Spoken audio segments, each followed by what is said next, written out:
Hello, hi, we're back with more Genshin Impact, and right now we're about to fight this guy. Solidify! Let me weave you a verse. Quietly now. Things are about to get done.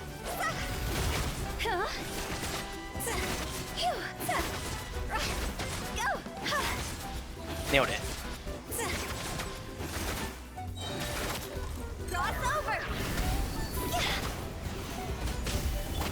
Rain outlines your fate. Witness the power of Gugwa. Know my sword. Busted. Game's up. Fun's over.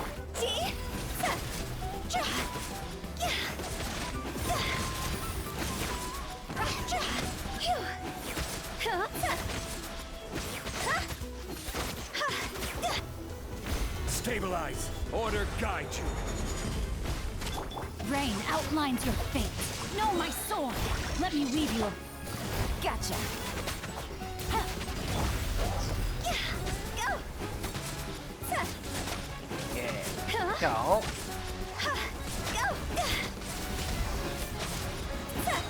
Higher, pants on fire! Gather!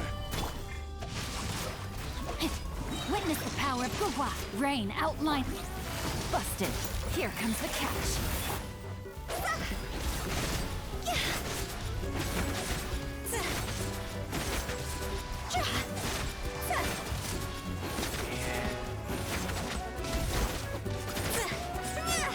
There we go.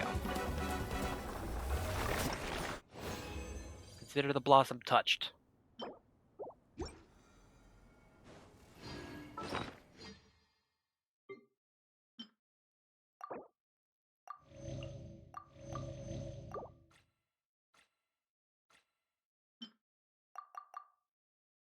Let's get rid of those.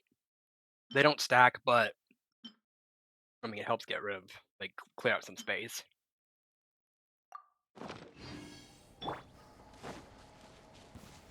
And it's back. Stabilize! Know my So sword. weird having these come back so fast, Rain cutter. but it's really appreciated. Gotcha. You know, Game's up.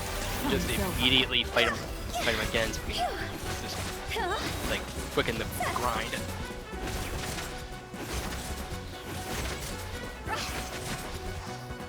Cross over! Gather! This is order! Huh? Yeah. Rain outlines your fate. Let me weave you a verse. Busted. Cha. Things are about to get dicey. Alright.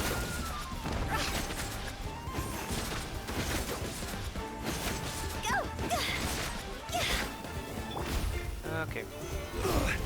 Emergency. Know my sword. Huh? Rain cutter. Quietly now. Anyway.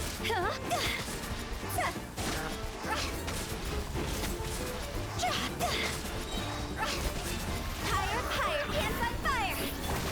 Even Up bedrock can and- be turned to dust. Okay. Solidify! Body and rain outlines your fate. Witness the... Gotcha. Here comes the catch.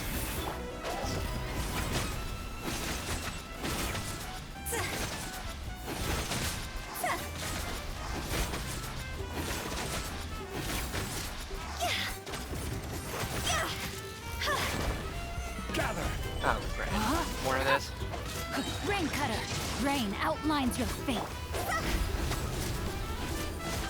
Alright, there we go. Go! There we go. And we just need to do this one more time, and then we'll be able to do it. And then, yeah. Silly churl, Billy Oh. It seems my eyes are getting sharper and my arms, stronger for swinging my hammer. Hold on, let me try hammering something. You should stand back.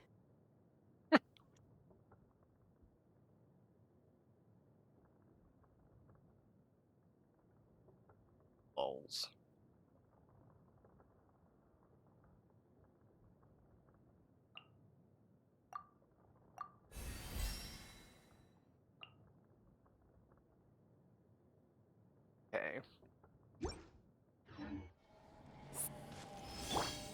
And we should heal Zhangli.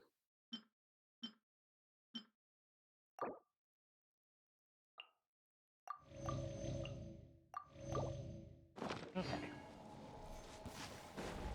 Yeah, you're back. Stabilize. Rain outlines your fate. Witness the power of... King's up. Fun's over. Cross over! This isn't good. Huh?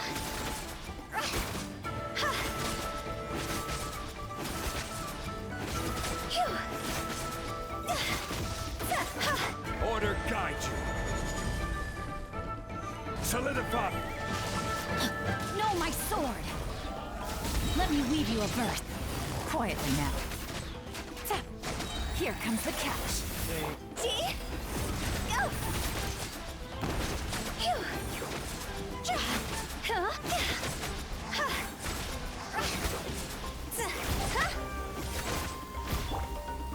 Gather.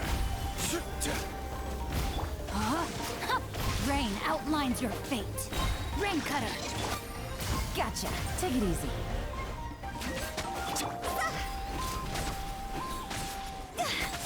Alright. Now just... Higher, higher, pants on fire!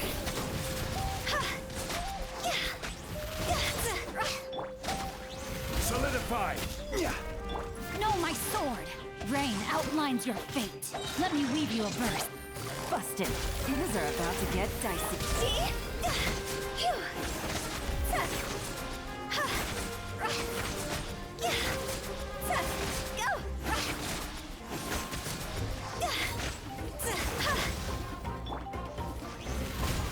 This is order. Rain outlines your fate. And that should do it. Okay. There we go. Alright.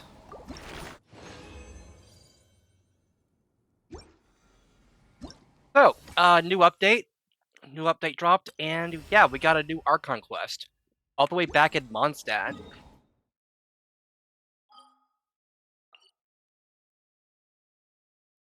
So, why don't we head on over?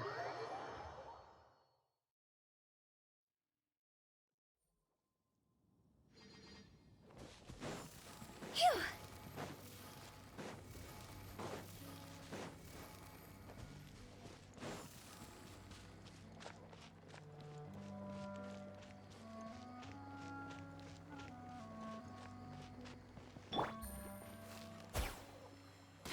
Ah, dang it. Well, I got a few birds.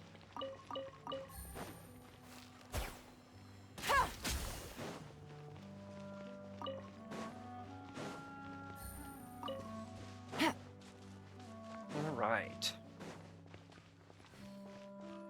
Oh, we need to go to... Take it Wait. easy. You go over here? Eh?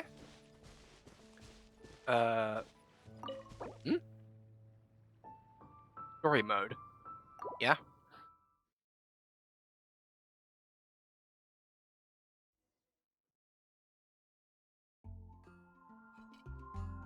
Ah! Wow!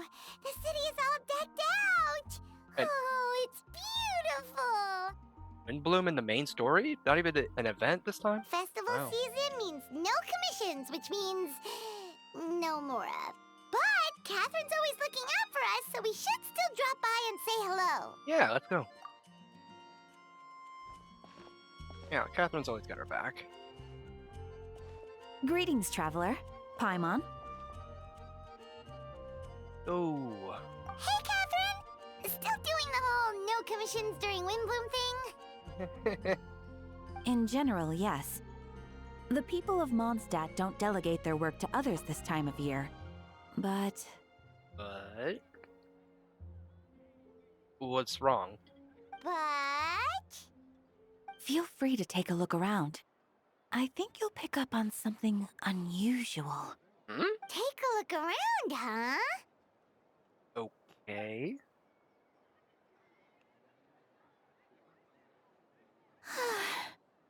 It's finally Windbloom. And here I am ruining everything. You're a bit tired. No big deal. Give it some time. How about doing something fun tonight? We could take a stroll or go stargazing. Stargazing? Like we'll find a spot. You know people start reserving places on Star Snatch Cliff the moment the sun goes down. Sorry, I'm just not in the mood. I should go. Whoa! Something's off with Beatrice. She would never give up a chance to talk to Quinn. This is weird. Yeah. Oh, you're leaving? I can walk you home. No, it's okay. Thank you. I just need some time to myself. Besides, there's still something I need to do. The truth is, Quinn, not long ago, What is it? Is there something wrong? Never mind. It's nothing. Actually, Quinn, I think we should stop seeing each other for now. Hey, what?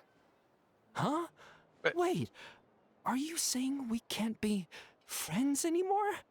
I thought we were best friends. Did you see that? Beatrice ran off without looking back. Oh, we go adventuring in other nations for a bit, and one of Mondstadt's best love, friendship stories is already over? Can't believe it. Maybe working out the kinks? So, is this what you meant by unusual, Catherine?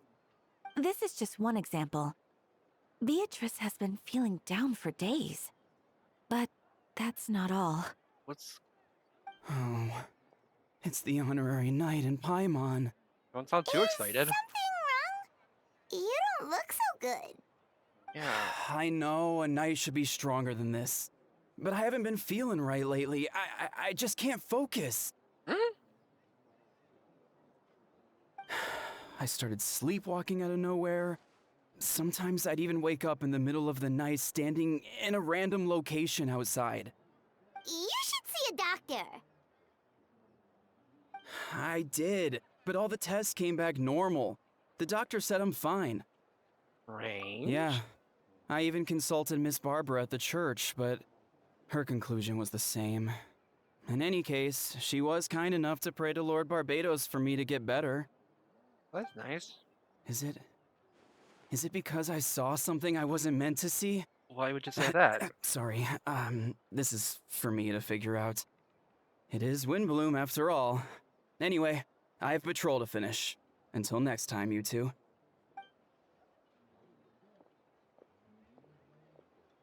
Huh. Is it something in the air, maybe? Huh? It appears Miss Donna is also out of sorts. Oh, where can I find a truly fascinating man? More Wait, fascinating than but Donna Diluc? is the one who has a huge crush on Diluc, right? Yeah, so... That's what I thought too. But she seems to have changed her mind. Okay, what the heck is going on here? Is that Captain Kaya? Huh. Now that I look at him, he's exactly my type. What? How come I never felt this way before? Huh? I'm flattered, Miss Donna, although I do wonder whether that was intended for outside ears. Hey, okay, so there's still... Oh, no. Of course some- not. I'm sorry, voice actor Captain. jail. Just pretend I didn't say anything. And, have a happy Windbloom. I intend to, my dear, but first a question, if you don't mind. Why the sudden change of hearts? I was under the impression Master Diluc was the object of your affections. Good question, Kaya. So, you knew about that? Well, Master Diluc came into the city not too long ago, but when I saw him, it was like the butterflies just weren't there anymore. I guess after a few years, you just lost interest, I guess? Maybe? I don't know. If I had to compare it to something, it would be like waking up and realizing you're married to a man you don't love. Huh. But then I saw you, and it wasn't that something was different about you. I can't really explain it. It was just a feeling. I'm flattered I was able to bring back the butterflies, but I do need to see to some business, so I'll take my leave. Oh, here he comes. Uh-oh. Well, surprised to see us? Hi! Not at all. You're the exact two people I've been trying to find. So, traveler, Paimon, how have you been? Oh, good. How about you and the rest of the Knights of Favonius? The answer to that requires a private conversation. Catherine, do you mind? Not at all. Have fun, you three. Fun. Okay. So, you said you were looking for us. Yes, Jean sent me to find you when she heard you were back at Mondstadt, but let's discuss the final detail back at headquarters.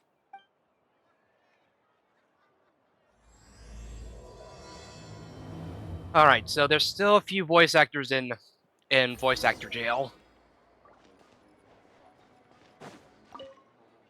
Should I turn my attention to Captain Kaya?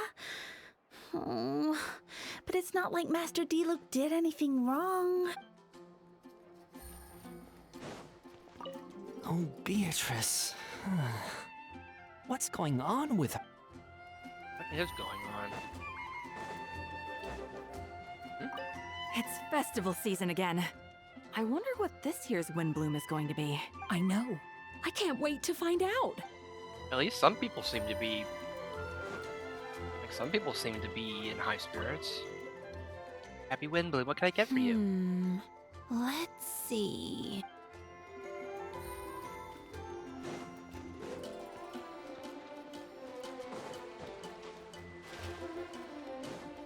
Yeah. Really neat that we're actually getting a Windbloom during the Archon quest and not during Take it easy. during the main quest and not during an event.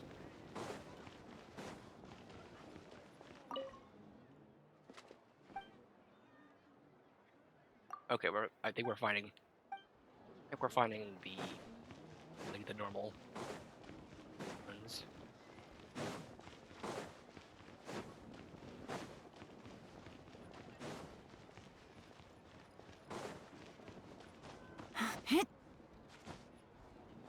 Just climb the wall.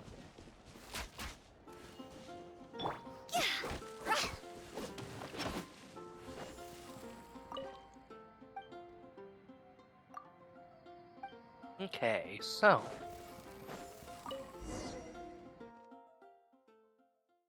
in we go.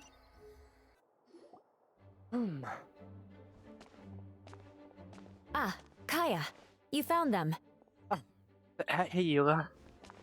Yep, I managed to track them down. Good. With what's about to happen, it's great to have you in town. Whoa, headquarters are packed. What's going on? Yeah, I followed them. Honorary Knight Paimon. Oh, it's an honor to meet you. I believe introductions are in order? Let me. You have no captain of the second company. Me, Scarion, captain of the third company, Eula, captain of the fourth company, and me, of course, captain of the ninth company. Oh, you're all captains? Yeah. That's right. Master Jean is waiting for you inside. She'll explain everything. Alrighty. Jean! Hey! Traveler, Paimon, thank you for coming. Everything alright? There are tons of people outside. Yeah, yes, that would be the captains. You know a few of them already, but I'm sure there are some new faces. There have been a number of incidents in Mondstadt. In order to wrap up the case, I gathered all the captains of the Knights of Favonius together to hold a trial. A trial? Huh? But this is Mondstadt, not Fontaine. Do we need Yanfei? I can understand the confusion. You've never participated in one of our trials before. In truth, we haven't had to conduct one in quite some time. The Knights of Favonius oversee most matters of law and order in Mondstadt. Of course, in the interest of fairness, major cases are tried jointly with the church. Under the guidance of Barbados, the Knights uphold chivalric justice in the spirit of our order, and the church carries blessings and goodwill wherever the wind can reach. And today's case requires a joint trial by both parties. Which means it's a serious one. So, Uh, do you need our help? I mean, hold on, the group of people we saw in the corridor just now, there was someone missing. There's Albedo. Right! He's the captain of the investigation team. But we didn't see him out there? Keen observation, traveler. That happens to be exactly why I called you here.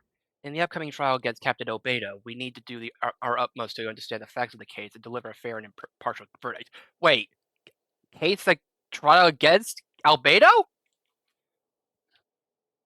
Uh, huh? Albedo is the one on trial? What did he do? Jean, it's time. I'm just here. Traveler, Paimon, come with me. So, wait, it's the freaking Windbloom! And we're having a trial?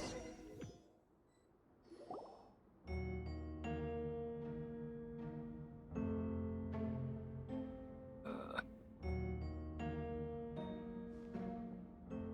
please sit wherever you like. I only ask that you remain calm. No matter what you hear, I need to head over. Whatever now you hear, I need to head over there. Don't worry, the trial will be fair. I'm just worried about what the frick is. Why? Now that everyone is gathered, let us begin. With Grandmaster Varka away from Mondstadt for the time being, I, Jean Gunhilder, will oversee today's proceedings. Mr. Dahlia, Deacon of the Church of Favonius, will serve as assessor. As representatives of our respective organizations, we will ensure a just verdict in this case. Oh, that's a new face. Deacon of the church. Does that mean he works with Barbara and Rosaria? The defendant in today's case is the captain of the investigation team, Albedo. Albedo, what did you do? Certain aspects of this case are classified, and it remains uncertain whether the alleged victims are citizens of Mondstadt. As such, this trial is not open to the public. The identity of the victims are still unknown. Strange. If guilt is established in this case, all facts will be made public after the final verdict is delivered. Now, the captain of the logistics company, Miss Hertha, will present the charges. The court appoints Mr. Kai to speak on Mr. Albedo's behalf. Are both parties ready to proceed? Yes. Ready to proceed. Miss Hertha, the floor is yours. Prior to this trial, the Knights of Favonius, in conjunction with the church, launched an investigation into Mr. Albedo for suspected murder and unlawful disposal of human remains. Murder? Huh? Murder? A witness stated that, 11 days ago, in the middle of the night, she saw the defendant southeast of the city gates, dragging a large object she later identified as a human body. Huh? No. There's no way! We now call that witness to the stand. Beatrice, please tell us what you saw. She was one of the witnesses. Beatrice, so is that what she was trying to tell Quinn earlier? Well, I was out late that night on business. And when I came back, I saw someone in the moonlight that looked like Mr. Albedo. He was dragging a huge bag of some kind. Huh? I thought it was strange, so I followed him. Then, there was a sudden flash of golden light. The bag opened, and inside there was a body. Mr. Albedo's vision allows him to manipulate the ground with ease. So he buried it, and then removed any traces on the ground. Huh? Before he left, it seemed like he looked in my direction. Maybe it was just my imagination. But I was terrified, thinking he might kill me too. Luckily, he didn't see me. I now turn to the defendant. Describe your whereabouts that night. I was working in my office on the second floor of the Knights of Favonius headquarters. That's right, the next day the defendant submitted his latest environmental report on the Dragonspine region. Considering the length of the text, it must have taken a considerable amount of time to finish. Can anyone attest to the fact that the defendant was working in his office that night? No. Then the length of the report is not a sufficient alibi. This isn't looking good. Crime did occur as you described, then what about the body? You mentioned the joint investigation. Well, was the body recovered? Not yet. In other words, you dug up the location Miss Beatrice described and found nothing. You don't find that suspicious? I know what I saw. I'm telling the truth, Miss Hertha, I swear. Also, didn't you say that speaking out would help protect the people of Mondstadt? Otherwise, I'd never put myself out here like this. You're doing the right thing. Besides, the investigation wasn't fruitless. A single man's shoe and a torn piece of fabric were found in the bushes near the crime scene. The same location the witness described. If no crime occurred, then is all this just a coincidence? And yet no victim has been identified, correct? It's true. No one has been reported missing. However, Miss Beatrice harbors no ill will toward the defendant.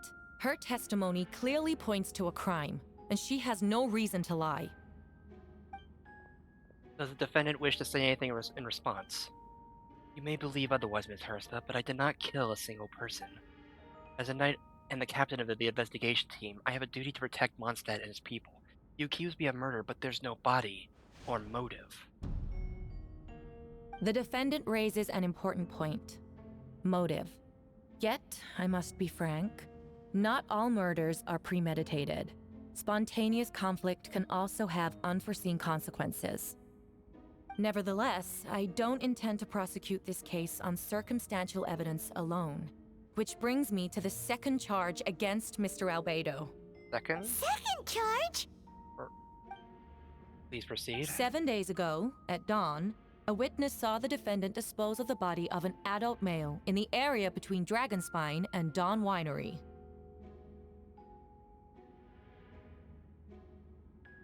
I now call the second witness to the stand. Anna? Wait, that's... Diluc Ragnavinder. Please tell the court what you saw. Around 3:40 in the morning, I saw Mr. Albedo dispose of a body beneath a cliff. It was dark, but he used the power of Geo to illuminate his surroundings. From what I could tell, it looked like the body of an adult male, tall and thin, but I couldn't make out the age. He buried the body underneath the cliff and smoothed out the ground to remove any traces. We now have accounts from two separate witnesses that describe the same modus operandi. Would you call that a coincidence? I would only inquire as to what Mr. Diluc was doing in the area so early in the morning. Not the most opportune time for a stroll. Is there such a thing? Dawn Winery is my home. It's not unusual for me to take walks in the area. I just happened to be in the right place at the right time. That's all. Master Diluc is a well-respected figure in Mondstadt. I see no reason for him to frame Mr. Albedo. Yet the question remains, where are the bodies? Before you suggest a lack of evidence, Mr. Kaya, you should know. After the defendant left that morning, the witness found this where the body was buried. A box? And this is what looks like the teeth and femur of a human.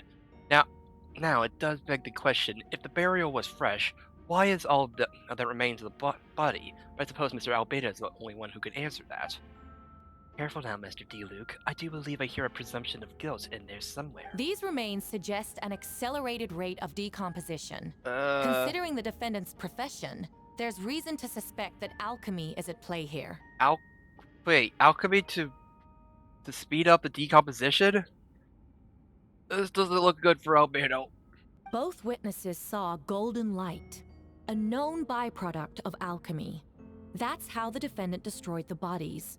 The light also explains how the witnesses were able to get a clear view of the events in the dark.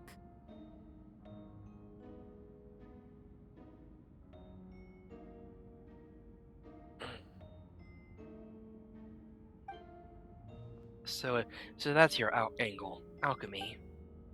A logical assessment, but we have a witness of our own. The afternoon before the alleged second murder, Mr. Albedo had a lengthy intellectual exchange with the student Sucrose. The two were in the library until the next morning. Why did the discussion last so long? Miss Sucrose was presenting the results of her research. She noticed some flaws in the data and insisted on reviewing her calculations until the next morning with Mr. Albedo present. That's right, we were in the library together. You're certain Mr. Albedo was present the whole time? Yes, and I know Mr. Albedo would never kill someone. He could never be that cruel. Nevertheless, the other witnesses have no reason to lie. Tell me, Miss Sucrose, that meeting in the library, were you awake the whole time?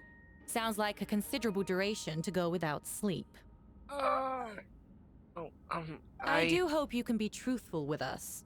It concerns the safety of countless Mondstadt citizens. A crime like this cannot go unpunished. I'll take it from here. During our meeting, Sucrose did fall asleep not long after midnight. It's alright, Sucrose. You don't have to lie for me. It's the sacred place of judgment. The truth is paramount. Albedo... I see. I'm afraid your alibi cannot be substantiated. You understand? Yes, I know claiming innocence without proof isn't enough. But the prosecution's argument has its own holes. There's been no mention of a motive, or what exact method could reduce a human body to those remains. No conclusive evidence of guilt. But the witness accounts do match to an extent that can't be dismissed. This is a tricky one. I mean... Allow me to submit another piece of evidence. Oh, The no. investigators intercepted one of Mr. Albedo's correspondences. I will now read the pertinent parts to the court. Wait, what? Intercepted his mail? Correspondence. That envelope does look like it belongs to Mr. Albedo. I have never abandoned the subject of human research. In fact, delving deeper into Dragonspine has led me to realize that the concept of life could be further expanded and transformed into that of birth. The mystery of human birth is often linked to death. As such, death is the most suitable material for the creation of new life. To that end, we must engage in a process of putrefaction and refinement.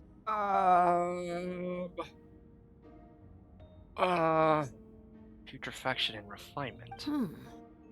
Is that in reference to an alchemical process? The letter continues. Experimental trials have been carried out in the northwestern part of Dragonspine, in the area southeast of Mondstadt's main gate. The data is as expected. Huh? Just as you endeavored to do, I too shall take up the path of creation and break through current limitations to reach a new realm of living beings. I trust the investigators have confirmed this to be the defendant's handwriting, and the letter makes more than passing mention of putrefaction and refinement. Correct. Not to mention, the locations indicated in the letter match both crime scenes. What more can we trust than the defendant's own words? No, it can't be true. There's gotta be more to it than this! I can't A believe guilty it. verdict cannot be delivered without sufficient evidence. In order to protect all parties involved, that is what our principles demand. My original assessment was that we lacked said evidence. Yeah? But now, it seems the only remaining questions are the identities of the victims and the specific alchemical process used in this case. Then we are in agreement. The evidence is conclusive. On the charges of murder and unlawful disposal of human remains, the court finds the defendant guilty. People in attendance appear shocked. No one can believe such a kind of well-mannered person like Albedo could commit such a crime. Jean stipulates that those unsatisfied with the verdict will have time to submit an objection or appeal. Most appear hopeless in this moment. You watch Albedo being taken back to headquarters, you get a strange feeling that something hidden is about to come to light. It all comes back to that letter. You get that you and Albedo know all too well, but the people of Mondstadt have yet to discover. Why would Albedo do something like that? Oh, this has to be a nightmare. Okay. We have seen this, like, we have walked in, like, been in a situation where there was a copy of Albedo walking around, but this is... Albedo told me his secret once, that he was a synthetic human created through alchemy. Could that have something to do with this case? But what, following in Daughter's footsteps just because he's an alchemical creation? That'll only make him more suspicious. Well, this took a turn for the worse. Rosaria! Oh, when did you get here? She was always here. I've been here the whole time. I happen to have a message to pass along. Yes, you're needed at Star Snatch Cliff. He's waiting for you there. Who is he? You'll know when you get there. Go on now. Time is like the wind. It waits for no one. Huh?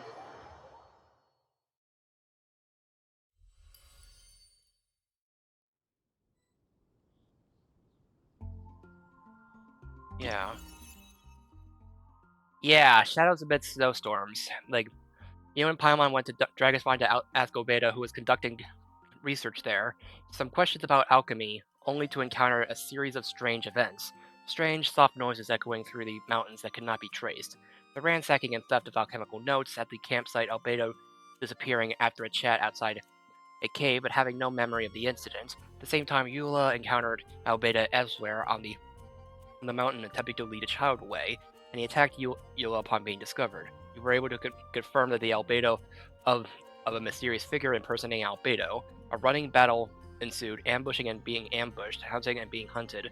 In the end, Albedo eliminated the giant mutant Whopperflower posing as him. Yet there were more than 2 people wearing that face on the mountain. Yeah. So. And yeesh. That is so cool though. Actually having that as having that, being able to review that, that would be so helpful. I mean, that'd be so helpful in other parts. What a bummer. Anyway, Star Snatch Cliff. Lightning! Let's bolt.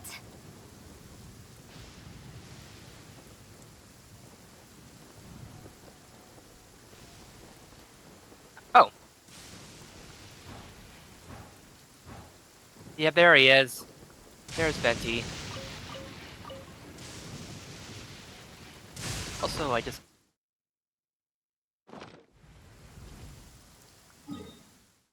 just realized I never gave back my stuff from last time, or never claimed my rewards for.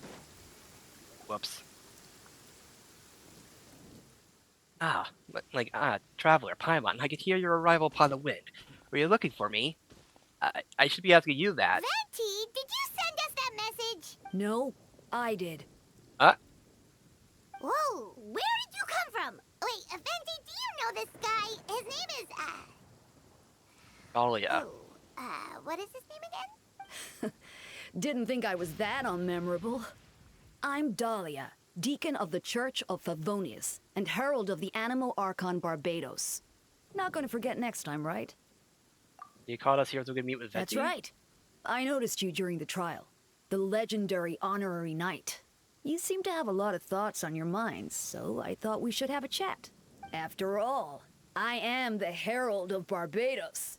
If the people of Mondstadt are in danger, I should keep the Animo Archon in the loop. So you do know about him. Wait then, you know about... About what? The fact that my tavern-hopping nomad of a friend is Barbados himself?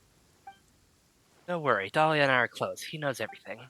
Besides, a god needs someone to communicate their will in a formal setting, and no one does that better than Dahlia. You know, that... that's kind of amazing, honestly. The fact that... that Venti's closest friend happens to be the deacon of the church. Not that I saw that coming when we first met. But back to the matter at hand. I believe you two already know about Albedo's background. You mean your true identity, then yeah, we do. So, you know too, Venti? That's surprisingly Archon-like of you. Well, I knew from the moment Rhindaughter and Alice brought Albedo to Mondstadt. When those two are in town, no one can afford to slack off. The Kraiden brings a perfect specimen of a synthetic life. At this stage of the case, there are countless questions surrounding Albedo's motive. His true identity is a potential weakness. A synthetic being loses control of their sanity and goes on a killing spree. That's how a novel would frame the story, and people are inclined to agree. Yeah, that really does not look good for Albedo. Albedo has told us before that humans often value the ordinary over the transcendent and miraculous. And the slightest difference is perceived as other. A very common phenomenon. Which means we need to find a way to help your friend. What do you know about the situation, Menti? Me? Well, I know that Albedo is a synthetic being, and that a lot of strange things have been happening in Mondstadt, even though Windbloom should be about drinking and having fun. We noticed that too! The minute we got here, something was off. There you the I've picked up on most of those too. Miles is out of sorts. Beatrice seems anxious. Although I didn't know Donna stopped being interested in Master Diluc. Yeah, that when no love remains of the songs to tell, the world becomes not but an empty shell. Cruel as said fate, cruel as it may be. Like there were it not for a hero who could set us all free. What are you getting at, Tone Deaf Bard? Oh, just making a comment. There are always unavoidable trials in life. At least that's what Barbados would say. You are, you know what? Shut up. Like a certain someone is going to need to overcome a trial like that. In such cases, even the Seven know better than to tamper with fate. If only there was a brave soul willing to aid their friend in his time of need, should he meet a terrible fate. All of Mondstadt could be worse for it. If you wanted our help, you could have just asked, you know. We were gonna help anyway. Well, even if Albedo wasn't at the center of the case, protecting Mondstadt is part of being an honorary knight, right? You still have to help, of course, which is why I prepared a little surprise. Behold! Ooh, Paimon remembers that Jumpy Dumpty. Don't worry, I removed the fuse, so it's not going to explode. Say hello to the Dodo communication device. So, this thing belongs to you now? Okay. We're all pals. Don't think she'd care if I borrow it for a few days. Anyways, this invention, with a little help from a trick of mine, will allow us to keep in touch. Just take it out and we can chat. We'll do our best to uncover the truth. That's all I ask. No matter what comes, you have the wind on your side.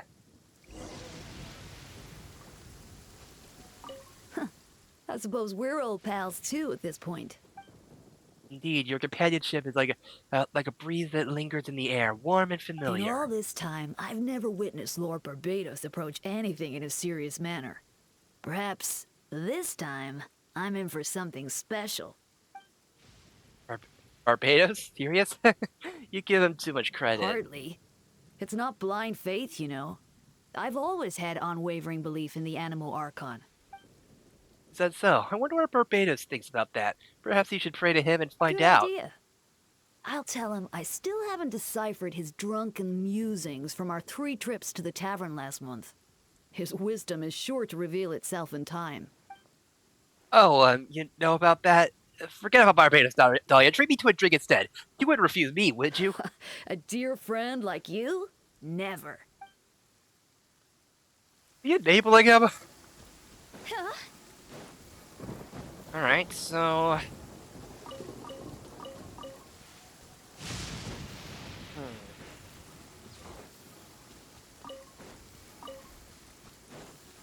Phew. Also, we're finding a lot of Cecilia seeds.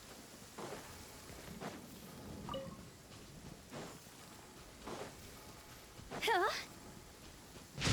Oh, jeez! Huh?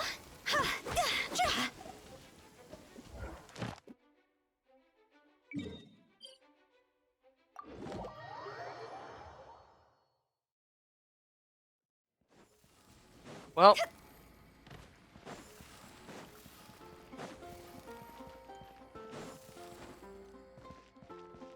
Add Astra. Thank you for Add Astra. Okay. Claim all. Dispatch again. Alright.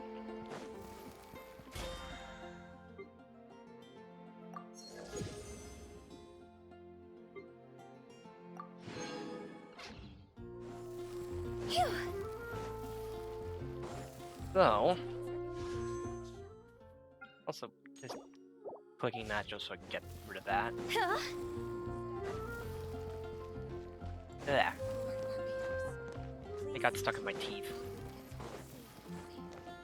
Well.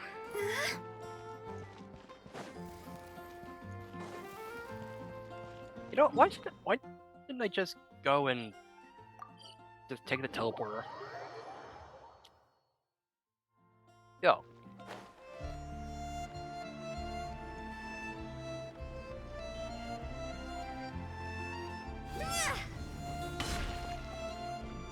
Okay, so we're gonna be continuing the story.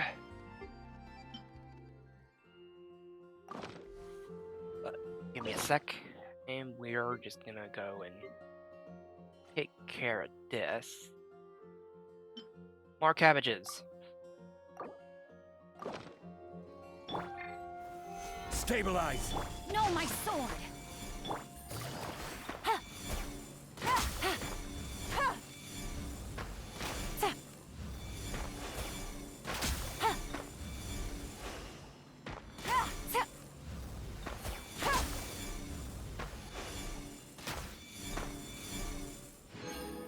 Okay.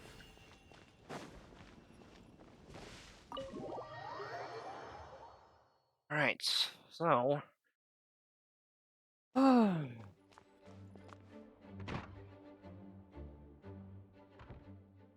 I know you all must be shocked, but the evidence is solid. Albedo's situation is not looking I good. still don't believe Albedo would do something like that. Using living people as alchemical test subjects? It's like something out of a novel. Perhaps it's best for me to remain impartial, but I've worked with Albedo before. He's an alchemist, not a sadist. This version of events is as hard for me to accept as anyone, but Marco once said Albedo is very different from the rest of us. Perhaps there are things we still need to learn about him. Let's see what Albedo has to say for himself first. Would you mind giving me a moment, everyone? A private matter requires my attention. Hey, Jean! Oh, were we interrupting? Traveler, Paimon, perfect timing. Kaya has a favor to ask. Like Jean said after the verdict, we have time to submit an appeal, and I will do my utmost to convince Albedo to accept. He's been acting strange, and I can't read him for the life of me. But I need you two to start investigating the case. Yes, it's also time for you. Yes, it's also time for you to get involved. You sure? We're just adventurers after all, as well as honorary members of the Knights of Favonius and Albedo's friends. Kaya and I already have an official involvement in this case. We need a pair of fresh eyes. I know it's against the spirit of the season to task you with this, but Albedo is a trusted member of our ranks. We owe him the benefit of the doubt. Alright? I know you get to the bottom of this, traveler. You have never failed us in our time of need.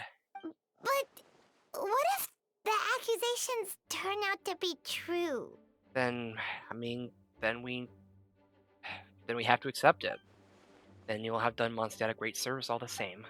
I'm expecting a retrial. Until then, you're welcome to have a look around Albedo's office on the second floor. I'm counting on you. Wait, we're going to the second floor now? We could actually go. Wait. We can actually go up these stairs now. The invisible wall is no longer here.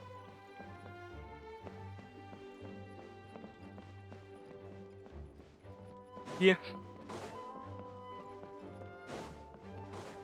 All this time, there's been an invisible wall here, like right here. We can actually go in. Captain Kaya, surely I can't just... These two are here on Jean's orders. She's asked them to investigate Albedo's office. Oh, in that case, head on in. Thank you. So this is Albedo's office. Pretty much exactly how Paimon pictured it. Yeah. Yeah. Alright, I have some work of my own, so I'll leave you two to it. Good luck, Right you back two. at ya.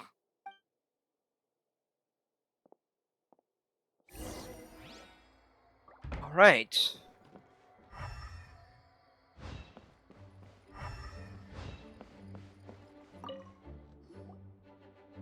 Alright, let's see what we can find. Ooh.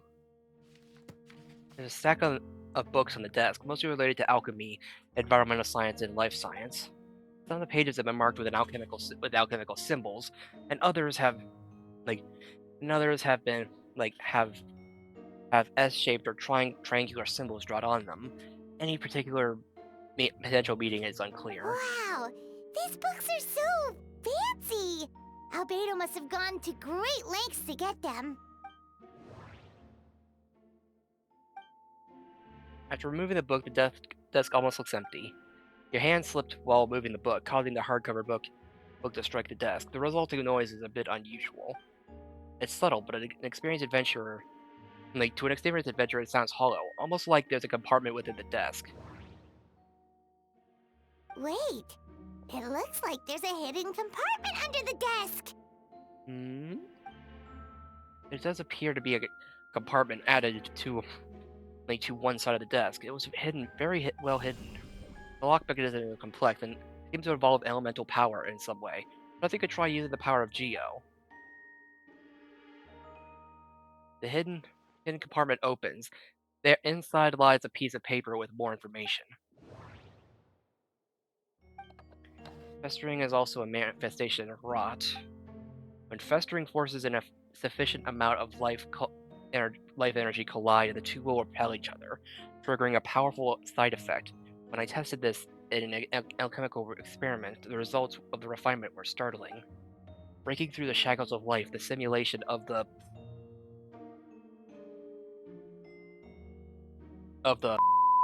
project, I must take advantage of this opportunity. The name of the project is blotted out in ink. What could it be? The note mentioned festering forces, which suggests that Dragonspine could be involved somehow. If this has something to do with creating synthetic life, would Albedo go that far for one of his experiments? No, that can't be. In the notes is a map with a few markings on it. Two of the marked locations correspond to the crime scenes, and the third appears to be in Dragonspine. Okay.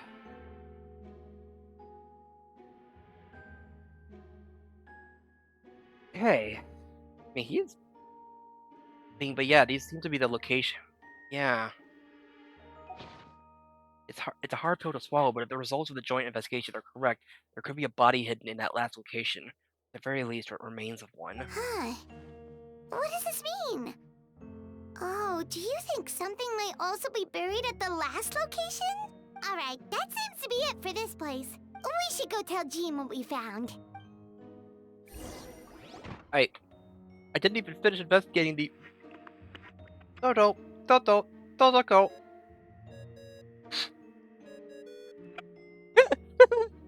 Oh, Vent is calling. Let's answer. Hello? How's the investigation going? Find anything? Oh, we found stuff alright.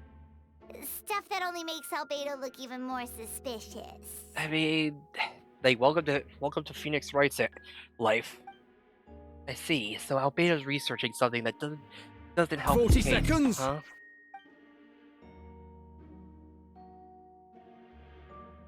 Not promising. We should be grateful Albedo's true identity remains hidden. If it gets out there that he's one of Rhine-daughter's creations, there'd be no separating him from her past. As far as we know, we both know Rhine-daughter's approach to alchemy and ethics was pure madness, and the evidence you've just found, let's just say it could convince even those closest to him of his guilt, perhaps even you. Yeah.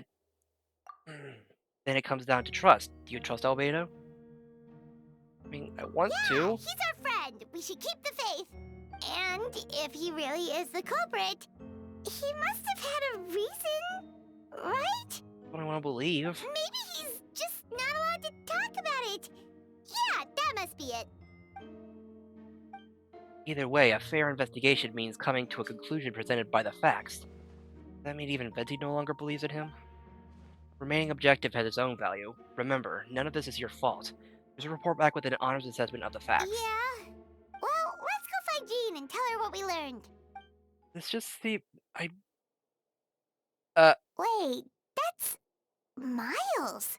What's he doing here? Hey! Oh, sorry. I heard voices and wasn't sure if I should check who was inside. It's okay. We're here on Jean's orders.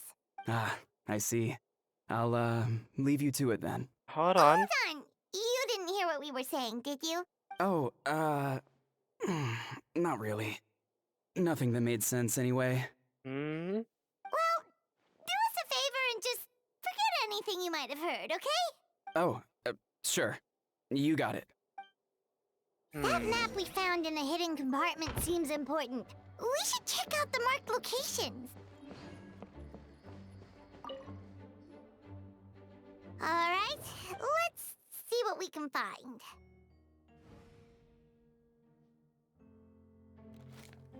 A lockbox sits on the desk. The latch bears signs of wear, suggesting the importance of whatever lies within. The box likely remained locked most of the time. But now the lid remains wide open, as if the owner was forced to leave in a hurry and didn't have time to lock it.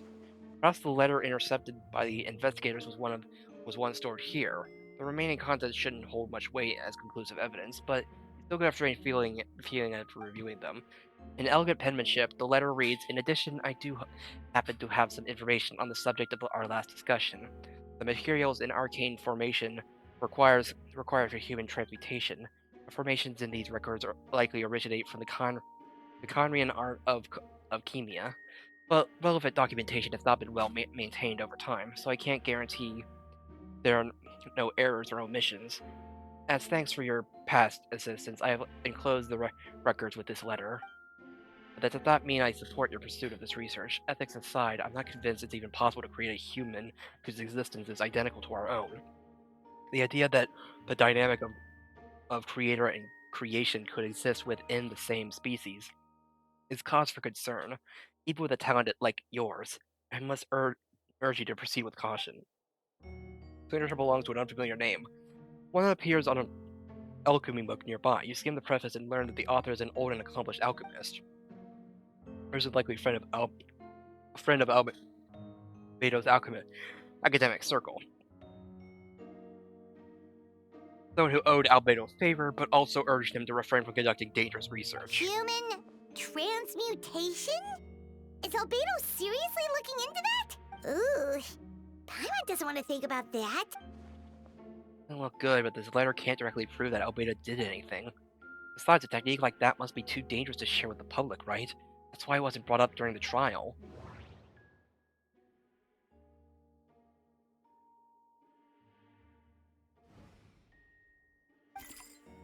There's a test tube on the shelf with some black powder residue at the bottom. Next to it lies a neatly written note. Chalk is the next stage after soil, but the current available materials are still insufficient to construct a sealable structure. Nope. No idea what that means. Not sure if it's too hard for Paimon or too hard for anyone outside this line of work. Albedo's notes lie on the table. They resemble the ones you've seen before, but the contents are different this time. As always, the penmanship is impeccable, careful, and neat, with a certain elegance in its uniformity, just like the man himself. One of the notes reads, "Putrefaction should be regarded as a counter-stimulation to the process of life, not a highly efficient and destructive spell of rot. Upon use, the target will decay within an extremely short period of time, turning into dust that is nearly invisible to the naked eye, before dissipating into the air." Not looking good. Okay, it's just gonna be okay. Probably all just the same. Nope.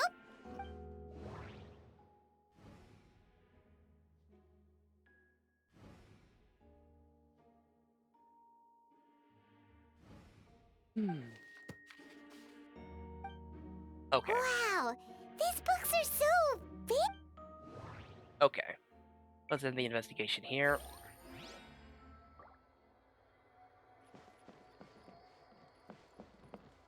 Yeah, really cool that we're finally able to go in here.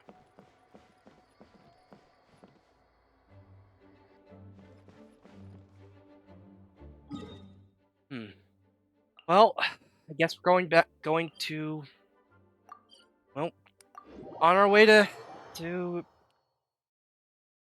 Dragon Spine.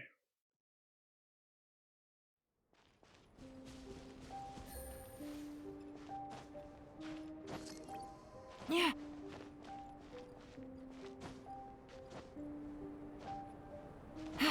There's probably a better way to go about this, but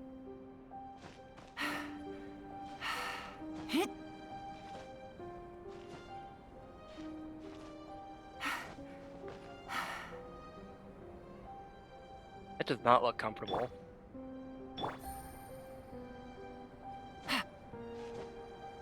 Yeah.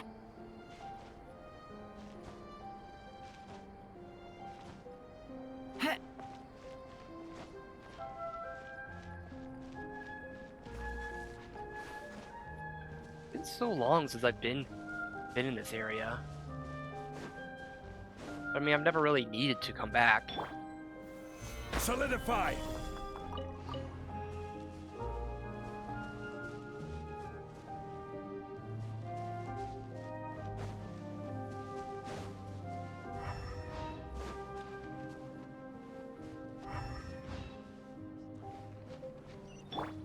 Oh. But we need to warm up a little bit. And just gonna take care of these guys. Stabilize! Busted. Yeah, this area had its own battle theme. Like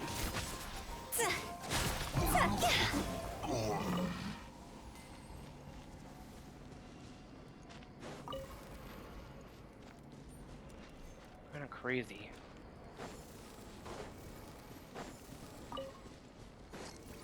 Okay, okay,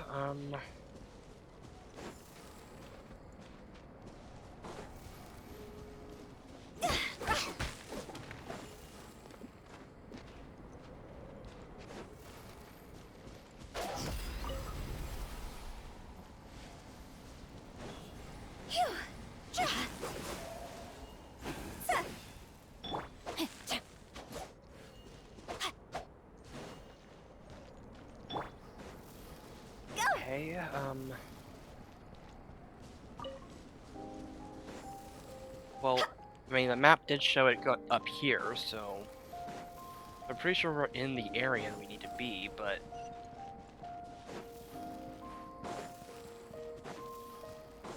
there you are. We should be getting close. Oh, look over there! Something seems off. Yeah, there seems to be, although everything is covered in snow, as a seasoned adventurer, you notice a spot in the ground that looks quite different from its surroundings. You remove the snow and find a sizable hole underneath, large enough to fit a human body. The hole is completely empty, and the surrounding markings make it look like something was dug up. Did an animal do this, or some monster? Weird. There's a hole, but no body. Kinda like what we already knew, that it would turn to The dust. prosecution's argument is that Albedo used alchemy to destroy the bodies. But this location is different from the other two. Yeah, that's a hole. Why not fill the hole? Or smooth out the ground like the other places? If one person did this, why not remove the traces of like the others? And if Albeda isn't one responsible, why was this location marked in his notes?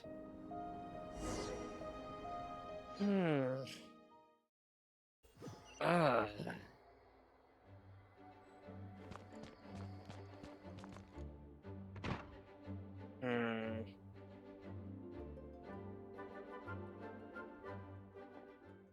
You're back. Did you find anything? Yeah, but none of it helps Albedo's case. Yeah, I see. A complicated result, but your efforts are appreciated. Did he submit an appeal? Yes, he's asked for a retrial. There are still questions surrounding the identities of the victim and the disappearance of the bodies. The minimal remains that were uncovered have been sent for forensic analysis, which should provide some answers. It's just What's wrong? if the victims turn out to be Mondstadt citizens, the situation becomes all the more serious. The second trial would likely have to be open to the public. I doubt public sentiment will be in Albedo's favor. Yeah, not when the charges are so serious. Hmm. The second trial is set to take place in 2 days. I hope you consider attending this one as Of well. course, we'll be there. In the meantime, we should all just stay positive. Well said. When the time comes, I'll carry out my duty to the best of my ability. Oh, this case. Why was Miles... Huh?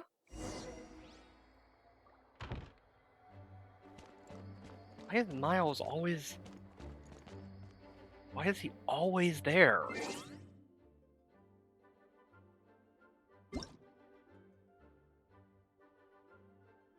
Huh.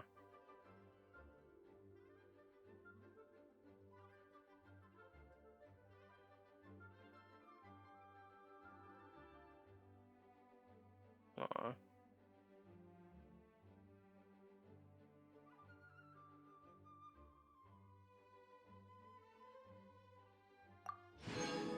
Oh, more primos. Oh, right, we need to wait until 2 days later.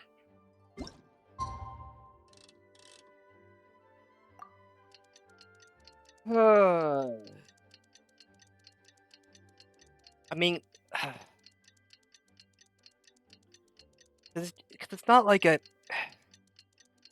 I mean, it's not a case of no body, no crime. Cause we don't... Cause we have witnesses.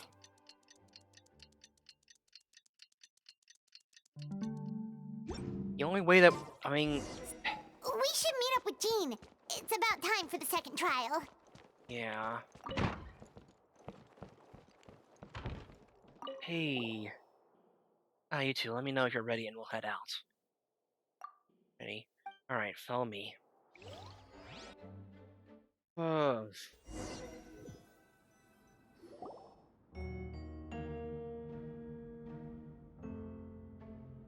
Ladies and gentlemen, we now convene for the second trial against Mr.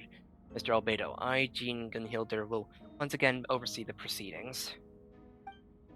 Representative on both sides remain unchanged, and Mr. Dahlia will continue to serve as assessor. Ms. Hertha represents the prosecution, and Mr. Kaya speaks on behalf of the defense.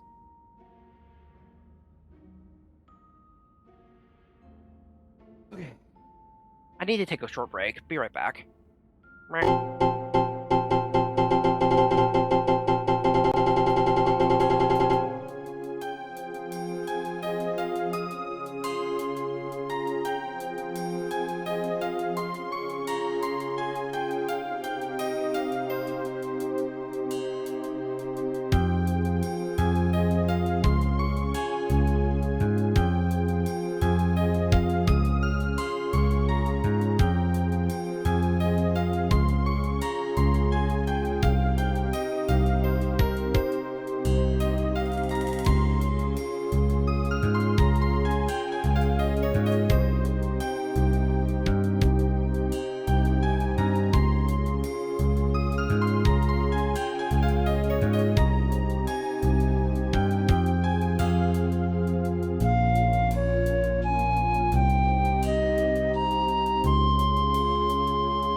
Okay,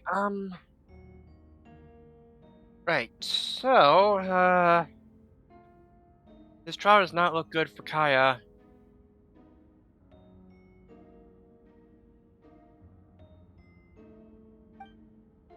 Defendant in this case is Mr. Albedo, captain of the investigation team. With that, I now bring this trial to order.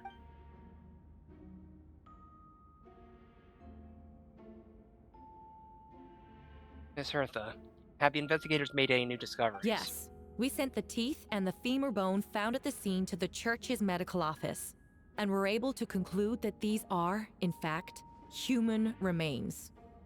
Any... Did you find out who they belong to? In addition, the investigators were able to identify several Mondstadt citizens who appear to have been missing for quite some time. Forensic analysis of the remains allowed us to pinpoint the age and gender of the deceased. Interestingly, one of the missing individuals matches that profile to a T. Oh, frick. The medical office couldn't spare the personnel, so Miss Rosaria is here to present the results to the court. Hanselman, male, 46 years old, marital status, single, occupation, hunter. Consistent with the conclusion that in the last trial, his disappearance went unreported, likely due to his lack of relatives. In addition, medical records show that he sustained a mechanism-related injury to his leg, like 3 years ago. The damage on the femur bone Mr. DeLuke found is consistent with such an injury. Therefore, we can conclude that one of the victims in this case is Hanselman. A specialized technique was likely used to accelerate the rate of decomposition.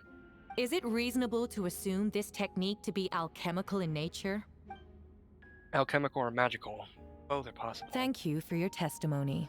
The identity of one of the victims is now confirmed. But what about the defendant's motive? Yeah. Considering what he wrote in the letter, we can deduce that the defendant needed subjects for an alchemy experiment. Who better than individuals whose disappearance would go unnoticed?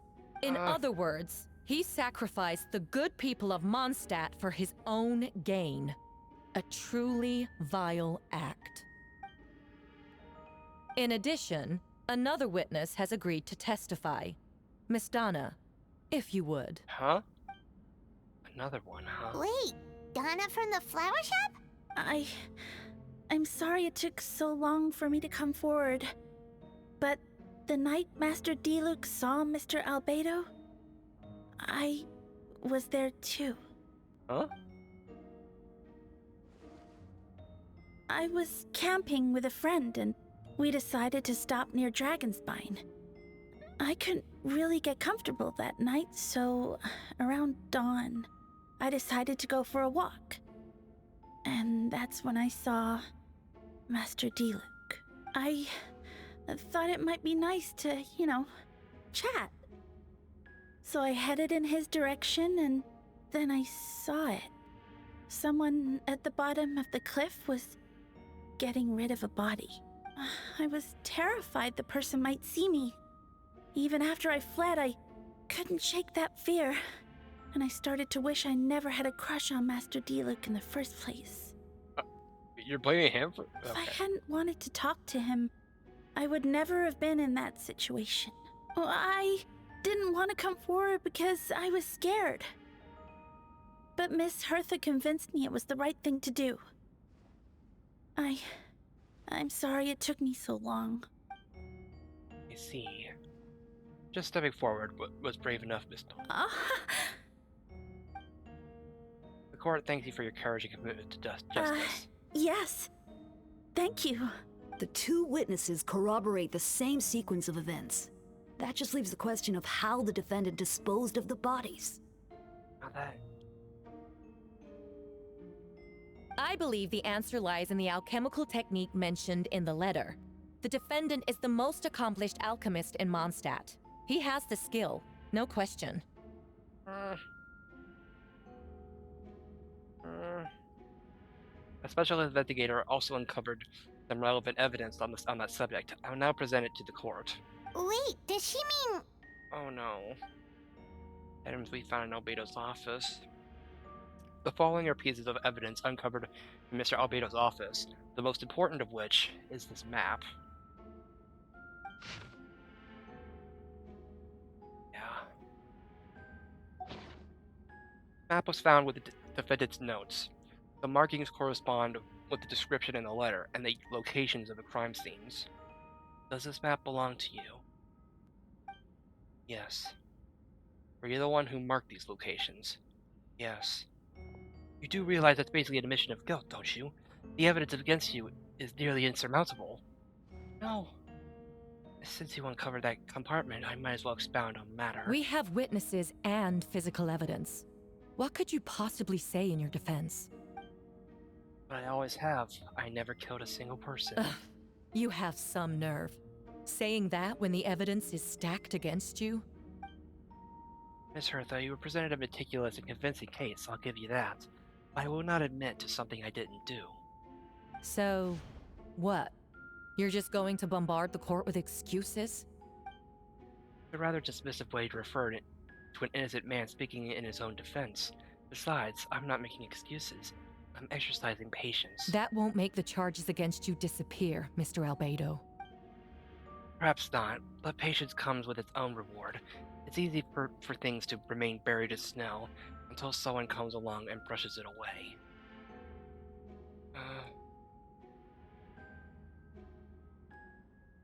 Like, did he mention brushing off the snow? Is that supposed to be a hint? What's a hint? It must have something to do with that dragon spine, which reminds me of the locations marked on the map we found was in dragon spine, wasn't it? Traveler, you were the one who uncovered the notes, right? And I'm assuming you visited the third location marked on the map as well. Am I allowed to? Am I allowed to?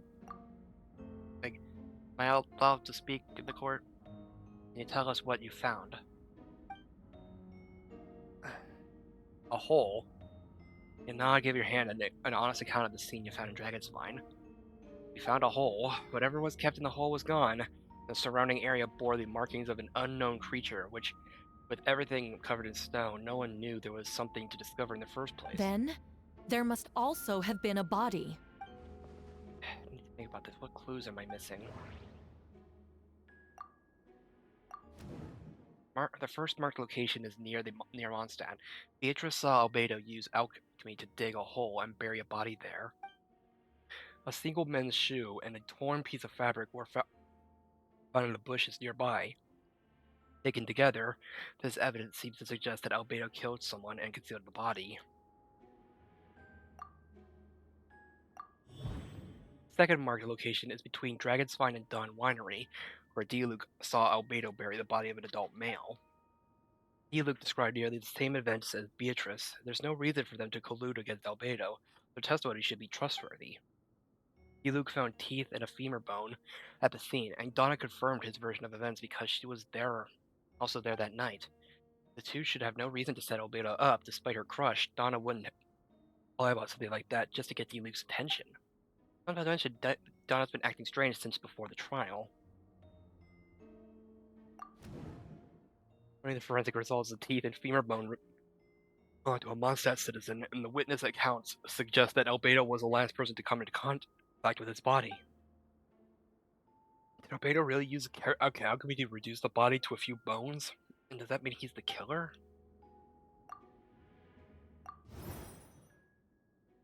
Third marked location in Dragonspine.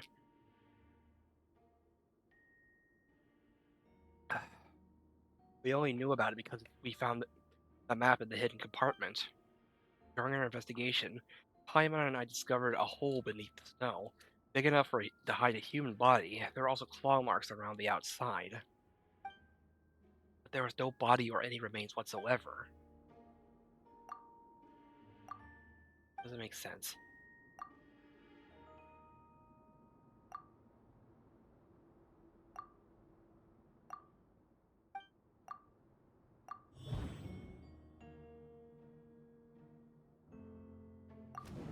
Albedo marked these three locations on the map found in the hidden compartment. There are some similarities and differences between them. Based on what we know, all three locations were likely used to hide bodies. The holes dug in each area certainly seem big enough, but unlike the first two locations, there were claw marks around the hole. The third location, and no witnesses saw anything happen there. Dragonspite is home to all manner of monsters and wild animals. Could some kind of creature have dug up the body? Why wasn't that the case at the other locations? The marks didn't look fresh, which means the hole at the third location has been there longer than the other two. But if the hole at the third location wasn't made around the same time, does that mean it's connected to a separate incident?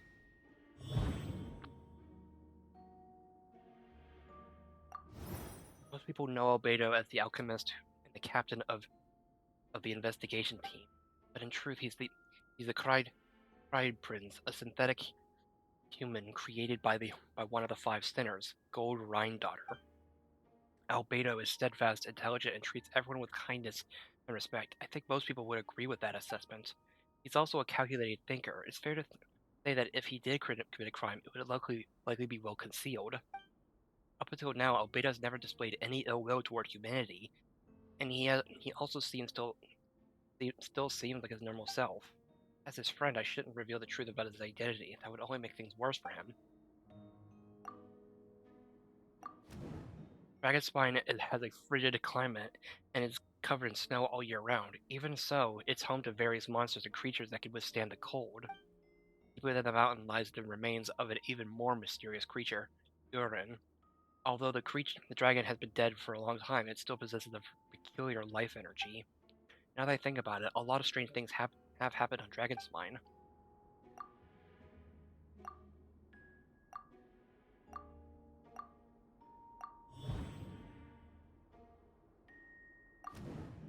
Almost forgot, Paimon and I once encountered someone on Dragonspine who looked exactly like Albedo, and we weren't the only ones.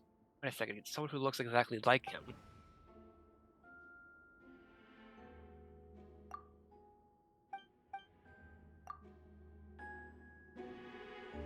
I'm guessing Albedo has a plan, so I should help him out. What does he want me to do? Announce a break in the case? To play it safe. In an honest assessment of the facts, I should be honest about my doubts too. It's only fair. Besides, I think I understand what Albedo was trying to tell me just now. I'd like to address the court if I may. I was the one who investigated the office, and I believe the results raise a few questions. Regarding the two cases addressed in the previous trial, it was established after disposing of the bodies, the defendant used alchemy to restore the ground to its original state. But that wasn't the case at the third location. The hole was still there, with dirt scattered around the perimeter. It looked more like something had been dug up. If this was all done by one person, why wasn't the third scene given the same treatment as the others? Why weren't the traces removed? In addition, the markings around the third location weren't fresh, which suggests that the Dragonspine incident happened at a different time. For those reasons, I believe there's still reasonable doubt in this case, and I hope the verdict reflects that. Thank you. Astute as ever, Questions there may be, but allow me to point out, there is no evidence to suggest that anyone besides the defendant knew about the third location. And the map was found in his notes. That fact alone makes him the most plausible suspect. Unless Mr. Albedo suddenly plans to deny that the map belongs to him. Allow me to respond to Traveler's point. If all I cared about was proving my innocence, I would indeed do as you described, Miss Hertha, and deny any connection to that map. But that is not what I intend to do. The map does belong to me, and I did hide things at those three locations. Are you sure about this, Albedo? What? Wait! There are indeed bodies at each location, and I did kill and bury someone in Dragonspine. What the frick? You're not helping your case, Albedo!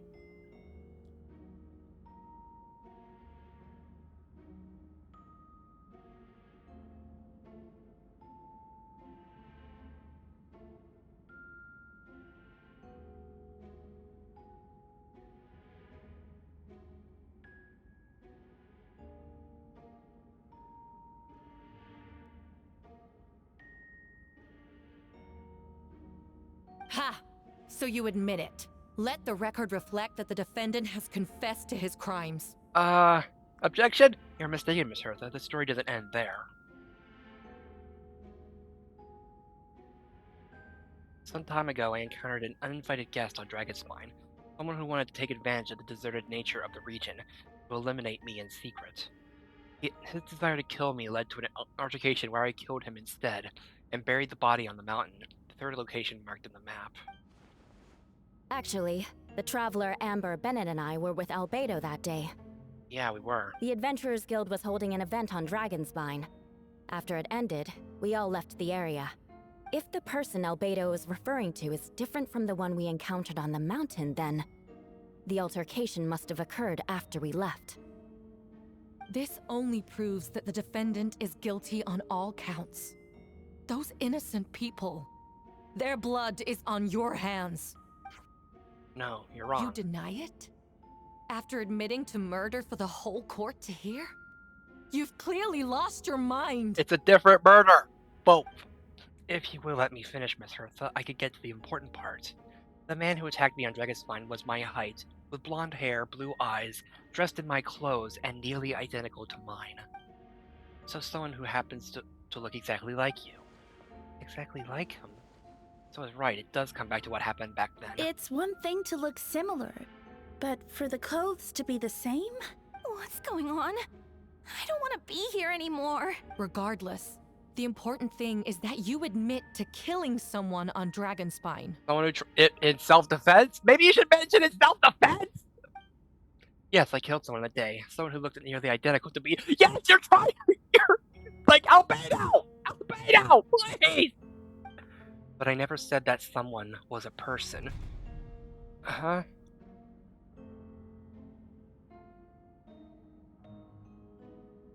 I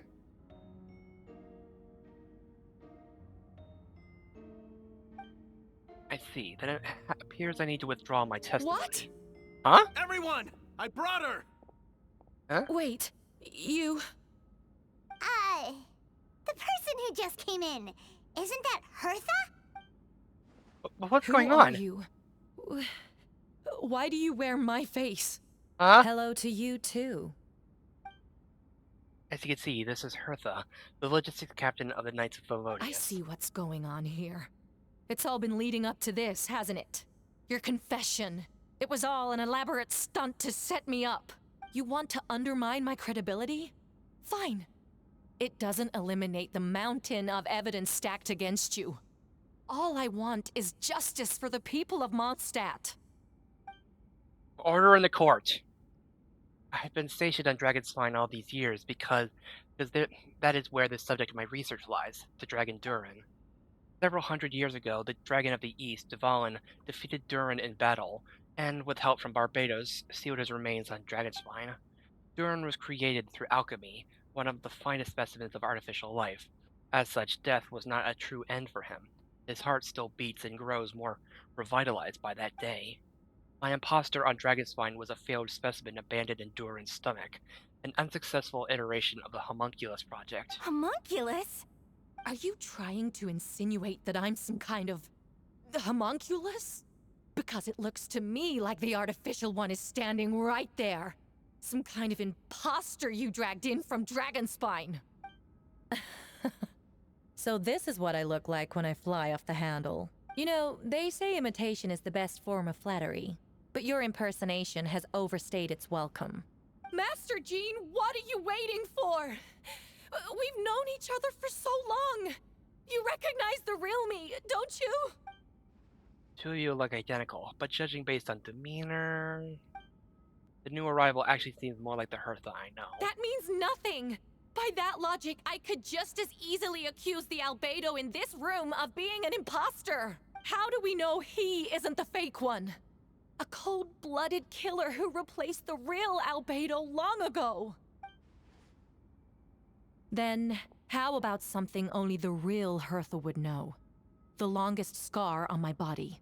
The knights who fought alongside me that day should remember where it is. I remember. Let's hear your answer. I'd like to hear Miles' answer first. Huh? You don't know? Or you don't remember? I heard you've been acting strange these days. Disoriented? Confused? You were closer to me than anyone during that battle. And yet you don't remember a thing. Strange indeed. No, my head. It hurts. The scar is right here. Oh. Why the nerves? I can't imagine this comes as a surprise. Unless your information, like informant in the Knights of Favonia, has failed to mention the scar on Hertha's left arm. Albedo has done a lot of research into beings like you. If you deny it, then show us your arm. No need to panic, you could just add it now. You excel at changing your appearance, don't you? Or should I say all spawns of Durin's life force have that ability. A powerful life force, an appearance you could change at will. Yet here you stand, a formless one, paralyzed to act, because you're worried that using power could affect your accomplices. Then Miles must be one of them.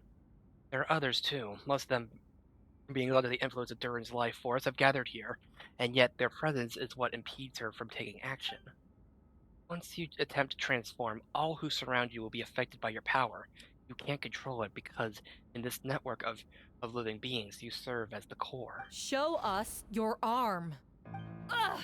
Have it your way! Whoa! Come on, let's go! Huh? Hey, they're shielding the imposter! She's trying to get away. Stop her. Don't let anyone stand in your way. There are others trying to get in.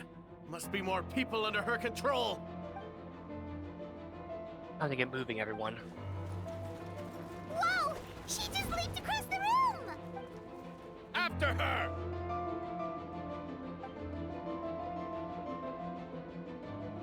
It's time. All units move out. Third company, keep on the imposter's tail. We finally have a chance to talk, but before I explain the events of the past few days, I'd like to make a few things clear. First, I never killed any of my fellow citizens. I never used human remains as part of an alchemical experiment. Second, the events of the past few days were all part of a plan. Most of the members of our order were in on it. As for the witnesses, Master Diluc picked up on the situation long before today's proceedings. What the frick? Wait a minute, what? Indeed, follow me. Wait, you're saying everyone was in on this?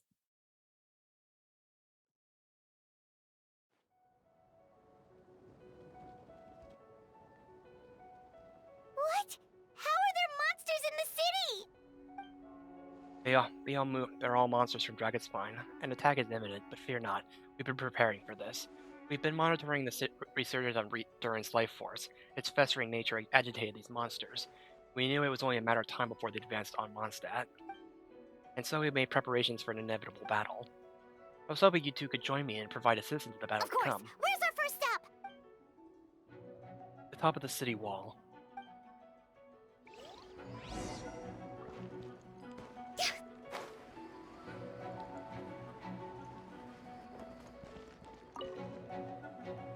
Master Jean, headquarters should be secure for now.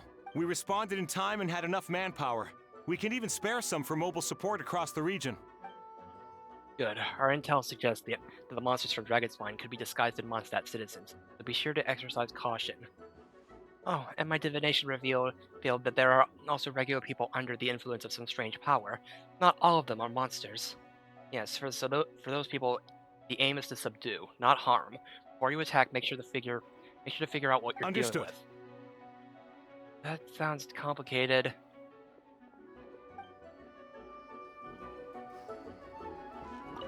Hey.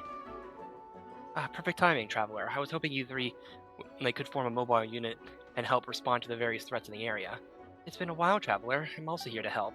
He and I are going to remain here to monitor the situation. We'll leave the other locations to you. Don't worry, my scry glass doesn't show the slightest chance of failure. Victory will be ours. Nice to see you too. Huh?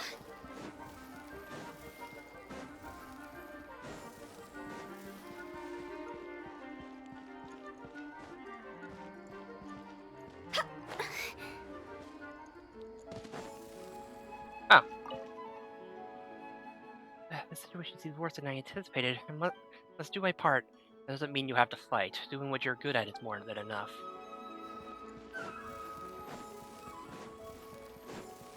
I'm just curious if there's other people around. Phew, go!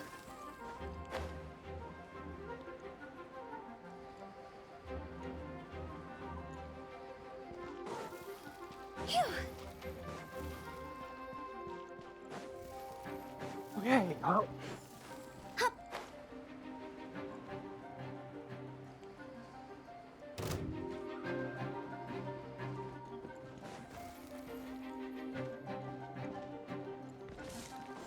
Captain Albedo, honorary knight, and your floating companion.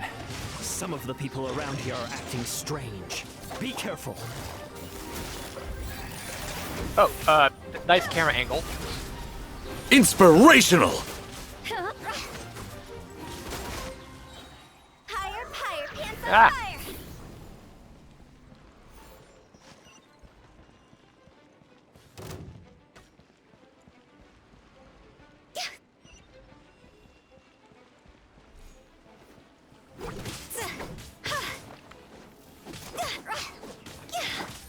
Gotcha.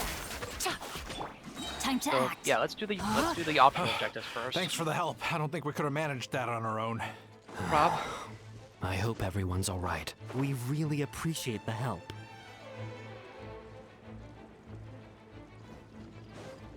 Body and mind. Time to act.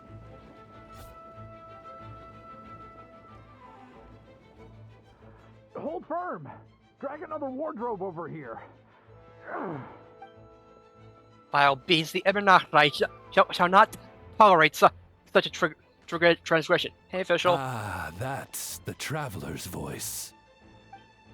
You arrive at a most opportune time, vassal. Sword at the ready.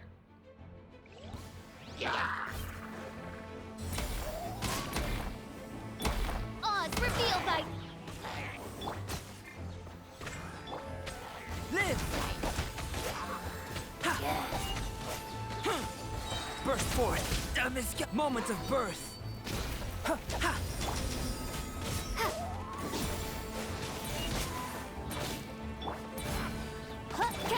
Live!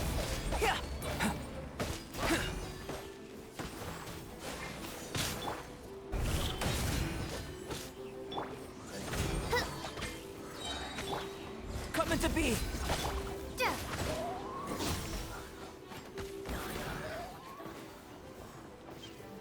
Okay. Fear not, the foul monsters have been cast into the void. Mein Fräulein means to say that you should refrain from going out for the time being. We will continue to protect this area. All right. Oh, thank you. Thank you so much. But, I've never seen a bird that can, talk. Ah, no need to worry. I'm Mein Fräulein's humble servant.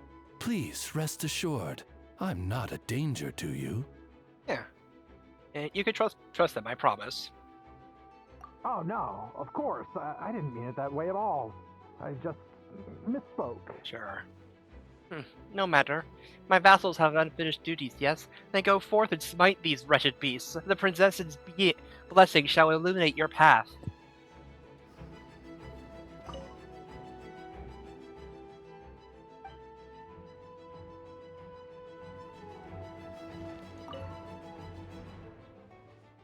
Okay, so talking to Oz also.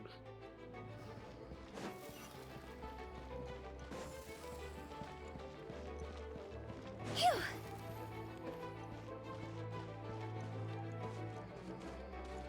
Huh? Go!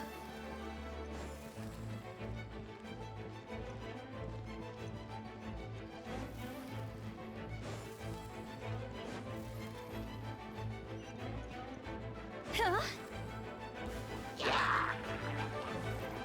Ah, cutie. It's you. Here, take some weight up. It's you. Good work, everyone. We're here to help. Blitz.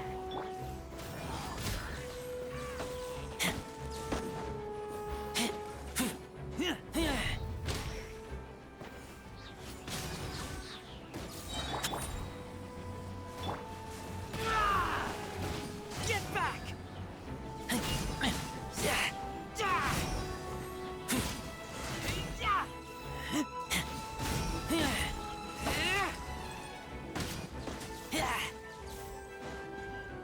Okay. Phew, it's been a while since I unleashed my lightning during wind. It happened a lot before? You make good point. I'm unleashing lightning on people. No, no. Once in a while, maybe. It sure feels good to let loose, though. My old professor even wrote to me about that a few days ago. Of course, I made sure to emphasize that I always treat others with kindness. It's only natural for a student to inherit their teacher's ways, after all. And mine was a gentle old man from the Spotabon school. You see, this time I only used gentle methods to electrocution, so gentle even Jean would have no reason to intervene. Huh. Gentle electrocution. You seem to be in good spirits, Miss Lisa. Ah, well, it's good to move about every once in a while. Huh. Gentle elect. Good to move about it. Okay. Phew.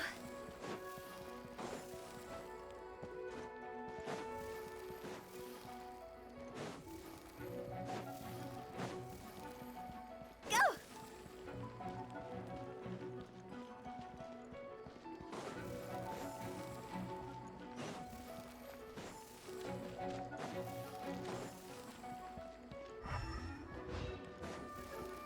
Phew.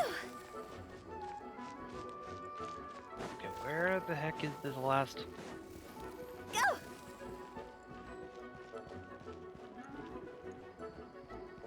Hmm?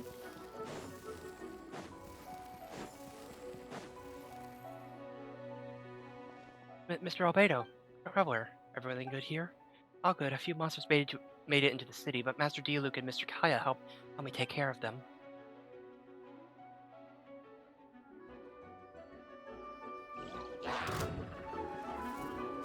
No monsters, they're faster than I imagined. Don't tell me they've got a cavalry unit too. Talking and going as anywhere. Absorption Let's test. take them before it gets... Right. Cool it!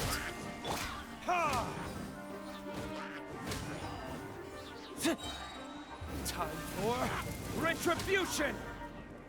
Alright, all clear. We should check the situation again. Take care of Miss Sucrose, the young... Okay. Hurry up, Mr. Kaya. This moment will be frozen. Dodge this! Swirl, Mark 2. Stand clear. Freeze!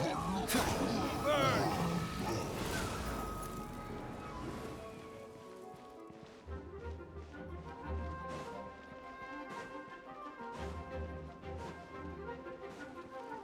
Where are all these monsters coming from?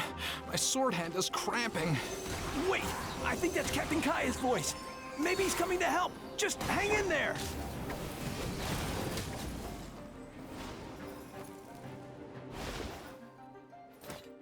Fantastic job defending this place, you two. We'll take it from here. Oh, Captain Kaya, Swan is... Hey, I'm fine. It's your leg we should be worried about. Juan, Lawrence, you should both get treated at the church. Don't push yourselves. We'll take care of things here. But, Master Diluc, didn't you leave the Knights of Favonius?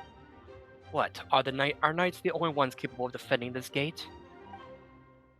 It's fine. Master Diluc is just altruistic as ever. The civilian is willing to help out. Who are we to turn him away? Understood. We're grateful for the support. Yeah, thanks a million. We'll be back soon. I have some spare time right now, so I was planning to make some potions to help people fighting. Sound plan. Remember to be careful. I know it's unlikely, but if you encounter a situation you can't handle, retreat to somewhere safe. Don't worry about the front line. Understood.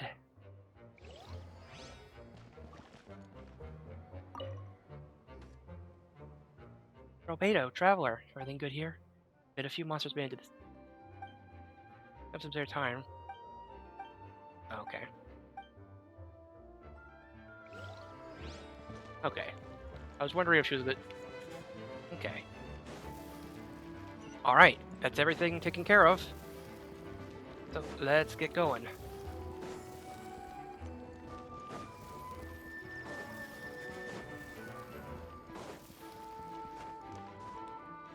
Yeah. Huh?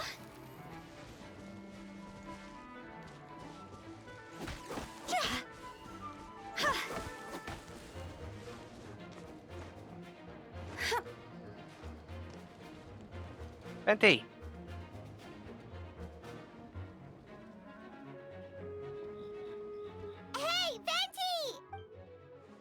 Someone's coming.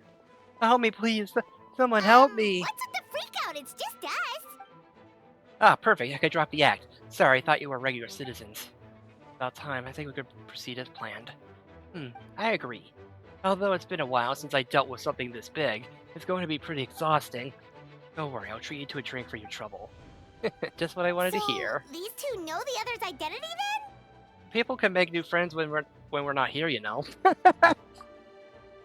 Monsters started surging in from the dragon's spine during the trial. They soon became agitated, likely in response to the core coming under pressure. Since I never expected those monsters to have become this. Still, I never expected these monsters to become this advanced. The power of evolution cannot be underestimated, especially considering the fact that Durin absorbed the previous imposter. Wait, so what about the map? And the missing bodies? What the witnesses saw was true. I did hide those bodies. As I monitored the situation on Dragonspine, I noticed that many who ventured there came back different. So we were under the influence. Some were under the influence of Durin's power, but the less fortunate ones had already been devoured by monsters, who then assumed their appearance to infiltrate the city. Most of those who were replaced had no close relatives, so when their behavior changed, there was no one to notice. The monsters used their disguise to get close to people. I eliminated two who attempted to attack. What about the remains Diluc found? Did they belong to one of the victims? Yes, the monsters slowly digested their victims. Sometimes they even left behind body parts to aid the transformation. All that remained of the first victim was a few strands of hair, and the second some teeth and bone. The only bodies Albedo destroyed were the monster's mimic forms. Then he buried whatever remained of the victims to put them to rest. Well, someone had to do it. Besides, I managed to gather some valuable data on the putrefaction of the bodies. After we defeated that doppelganger Wobberflower on Dragonspine, we promised to tell each other a story, remember? You told me the story of a gardener, I remember. I'm glad that you remember what I told you about Subject 2. In his pursuit to replace Subject 1, he transformed our Wobberflower into Subject 3. So there was another imposter on Dragonspine that day. Yes, that would be Subject 2. I confronted him and buried his body on Dragonspine. So you see, at one point there was something hidden in that hole you found. But Durin is becoming more revitalized by the day. Under the influence of his power, the monsters dug up Subject 2's body and returned it to Durin's stomach.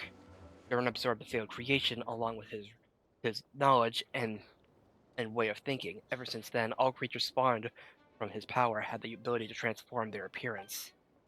Humans who ventured into Dragonspine for too long are also bound to fall under Durin's influence, but those effects don't show themselves right away, and the extent to which a person has been affected is hard to perceive. You saw it for yourself, didn't you? All the people acting strange. Those are the same people who just tried to break into the Knights of Favonia's headquarters. Durin's power remained dormant within them until finally it surged to the surface and seized control. That was also our goal.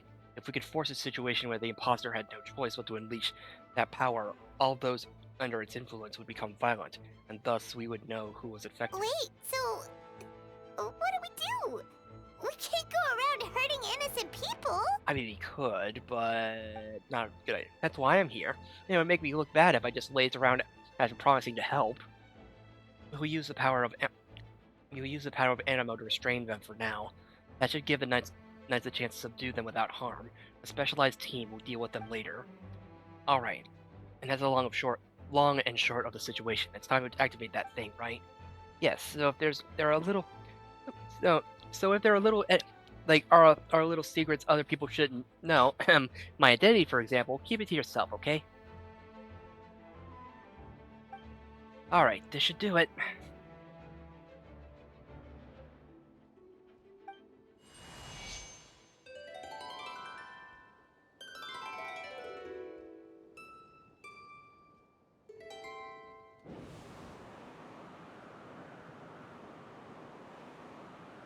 Wind currents?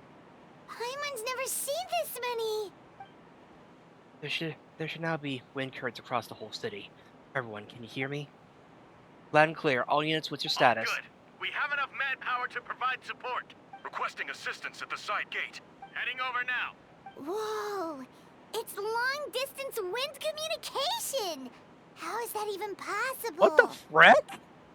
It's all thanks to Lord Barbados. With its blessing, we will succeed in defending our city. Actually, if you face away from the current and whisper like this, no one can hear you. No wonder you're crouching down there like you have something to hide. You didn't have to broadcast that. Huh? That voice. Venti? Is that you? Oops. Eh. Oh, you know, just a wandering bard calling for help. Thank goodness, Traveler and Paimon and Albedo found me. Got me on a tough spot. All right, now that you're okay, we should check on the status of the other areas. Thanks, friend. May the animal Archon protect you. I've got things covered here.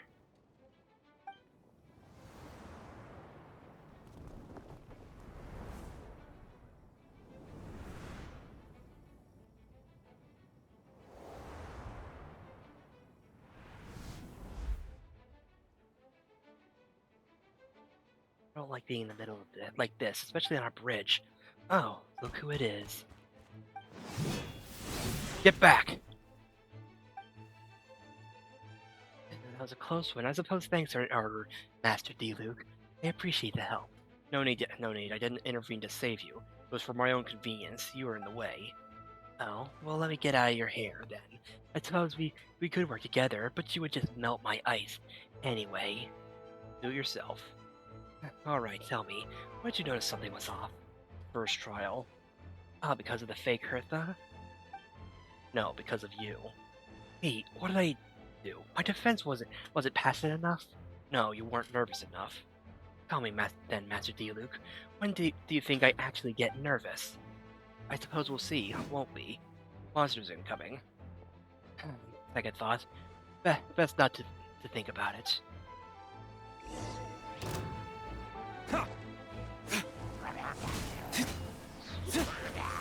Dodge this! Don't get frostbite. Burn!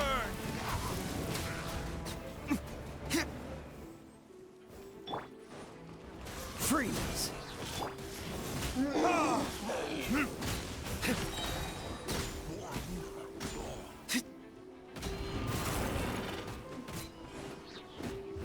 Verdict is... Dodge this!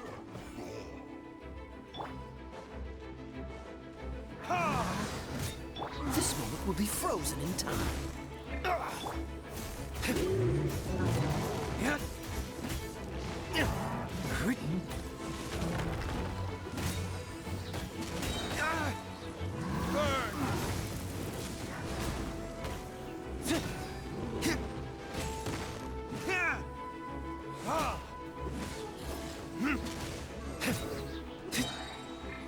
Oh, so sorry.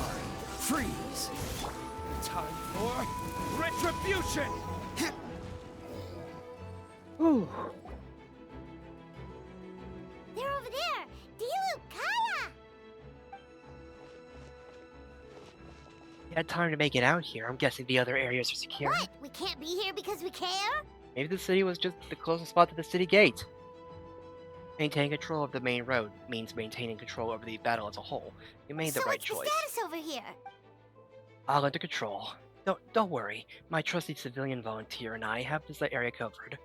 I think you mean the man who held the title of cavalry captain before you. We don't have to bring that up. Well, keep up the good work. We'll go check on the status of the other locations. Good luck. Good luck. Oh, and I wanted to thank you for what you said in court. If I'm not mistaken, you were on my side by the end. Believe me, he had a suspicion since the first trial.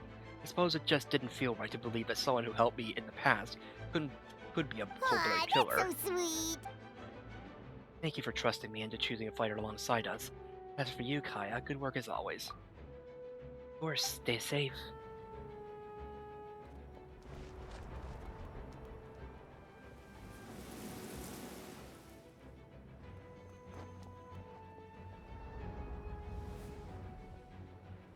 So cool.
Alright, you should be on the mend. Thank you so much, Miss Barbara. Things are still quite chaotic outside. It's best if you all remain inside the cathedral for now. You're not rushing back to the front line, are you? You're still injured. Don't worry, Miss Barbara. I'll try not to put myself in harm's way. I can help with the logistics from the back. Well, maybe we can give you a hand. As you said, the situation outside is chaotic. Injured parties should not be left unattended. There are others here who need to get back to the front line, so I'll escort you all Of course. myself. Thank you, Miss Rosaria. Just doing my job. I'll leave the cathedral to you then, Barbara. You count on me. I don't really know how all this started, but I do know that Jean and the others have been preparing for this for a really long time, so I think everything will be alright. Now it has to be. Did I catch you at a bad time, Barbara? Not at all. Did you need something? I just want to tell you that over the next few days, a lot of things are going to happen in Mondstadt. Attacks and fighting, so I need you to take care of yourself. Huh? How do you know? Albedo warned me in advance. It has something to do with Dragonspine, and he's our authority on that region, so we should take him at his word. Dragonspine, huh? So the city is going to be in danger? Yes, but the Science of Favonius will do whatever he can to protect the people. Then who will protect you? Don't worry, I'll look out for myself, I promise. Think something will be okay out there? Sister Barbara, could you lend me a hand? Of course, coming!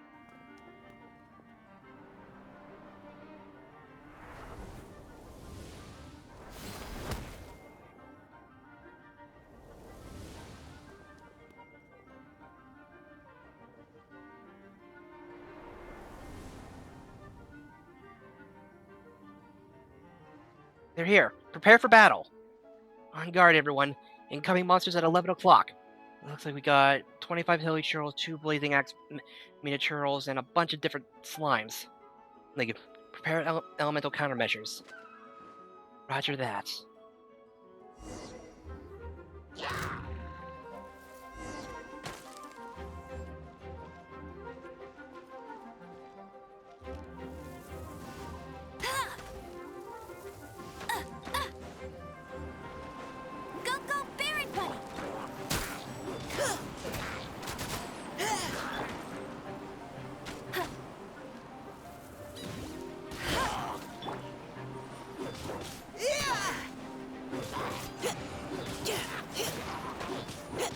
Final warning. Now's our chance.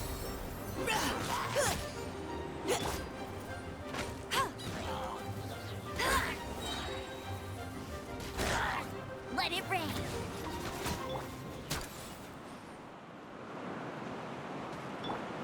I won't let you down.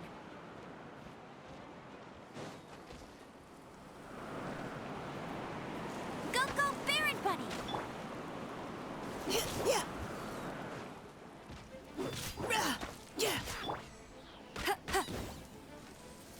Bet you can't keep up with... Providing cover fire.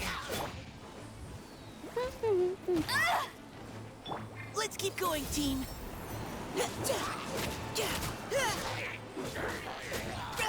Oh.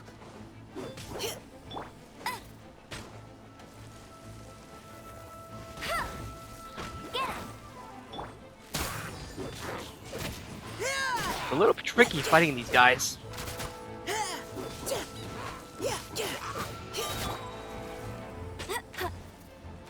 Hey! Bet you can't keep up with me! Final warning. Leave the wounded to me. No escape! I'll race you there!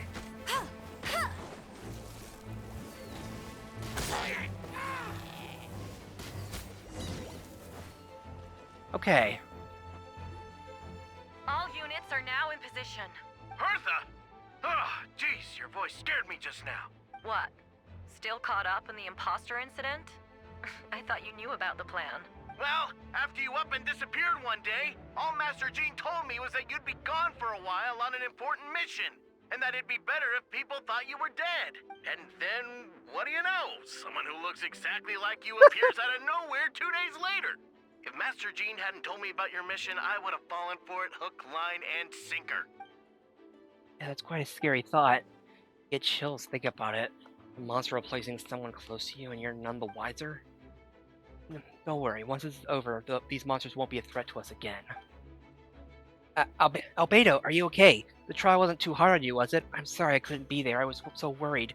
Same here. I thought it was all real at one point. I was in complete shock. So you didn't know, Amber? Then it seems Eula did an excellent job at keeping the situation under wraps. And no need to worry. You two, I'm no worse for wear. That sounds like Eula, alright. She got the impenetrable wall of that one. You're not getting a secret out of her. Yeah, for sure. She's someone you can really count on. Wait, so how did you decide Hertha should disappear again? After all this fighting, I can't seem to get it straight. It was Kaya's suggestion. He said the plan would work best with someone well-known and reputable, without being too high profile. Naturally, Miss Hertha was a perfect choice. We needed to leave a hole in our organization, so she came up with the idea that she would disappear. So that explains the rumor that someone had fallen during a mission. Of course, it didn't take long for that to get resolved. No, because the imposter fell right into our trap. It was all part of the plan. First, we spread the rumor that Hertha was missing in action after some kind of incident. The news came from Kaya and Hertha's direct subordinates, which was important news. Important because we needed it to be credible. The imposter saw the gap in our ranks and couldn't help but take the bait. It didn't take long for the fake Hertha to appear on the Knight's patrol route, claiming to have survived her mission. When did that happen? Over 6 months ago. Whoa, so this has been a long time in the making. You've been prepared for 6 months? And yes, and our enemy was more meticulous than we expected. Monsters have been searching for Hertha's body in order to protect the imposter's identity, which is a more advanced way of thinking than Subject 2. So we had to wait long enough to convince the fake Hertha that she had our trust. Furthermore, we needed to give her time to gather evidence against me and convince herself she had enough to strike. How did the Knight's internal information even reach Durin and his monsters? There's an informant among our ranks. Don't worry, Barbados has already tracked her down. She doesn't have his blessing, so she can't hear what we're talking about right now. Honestly, this whole situation almost gave Paimon a heart attack. All those awful accusations in the first trial, and you couldn't even defend yourself! It was to be expected. I couldn't just reveal the truth. It had to be at the right moment, or it would have given the imposter even more fuel to use against me. He would have demanded to know how I knew about Dragonspine and the monsters in disguise, and if my true identity got out, the public's trust in me would be gone. It was a trap, you see. Argue back and expose my origins, or keep my mouth shut and be seen as a murderer. Credit where credit is due. It was well thought out. Yeah, thank goodness we were able to back her into a corner. Indeed, I have used a thing for that, Traveler. You probably don't know it, but you have been a part of this plan since the beginning. But I didn't even know there had been a plan! And for that, you have my sincere apologies. I know I kept you in the dark, but I had a reason. This might not sound intuitive, but I did it to make the plan even stronger. From the beginning, I knew I had to leave the letters in my office for fair and independent reader to discover. Someone willing to seek out the truth. Naturally, I thought of you. I knew you would return to Windbloom. I knew you would agree to attend the trial. And I knew your sense of responsibility and justice as an honorary knight would compel you to start your own investigation. The fake Hertha, Subject 2, has met you on Dragonspine before. If she thought you had lost faith in me, her confidence might get the best of her. The perfect time for us to strike. Albedo's right. You were part of our plan from the start. I hope you don't take offense at our decision to keep that from you. And please, don't be too hard on Albedo. He was just doing his best to look out for Mondstadt. Enough people were involved in the plan as it was. We had no other choice. The honorary knight and Paimon will always be friends of Mondstadt. We will never forget that. That means a lot. In that case, thank you for thinking about me. It was an honor to take part. And I should be thanking you, honorary knight. Wait, was that Eula just now? Let's go to the side gate to check it out.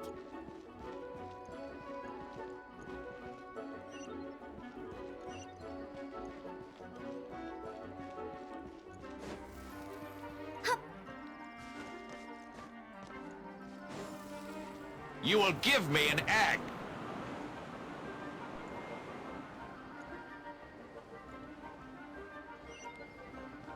Phew. Yeah. Captain Albedo, honorary knight. Steady as Focus on stone. the battle. We've got your back. Burst forth.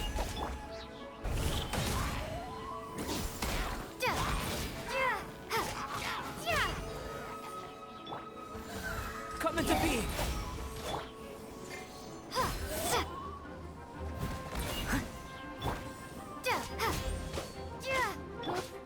I must leave no stone unturned.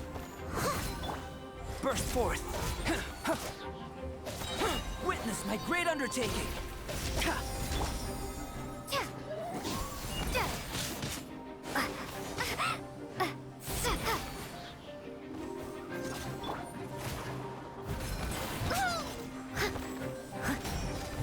Leave it all to me, as a good knight should.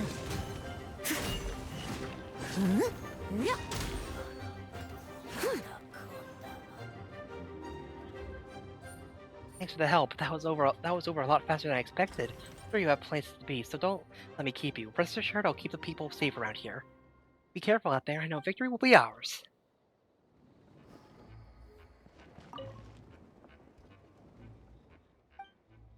Okay, same as before.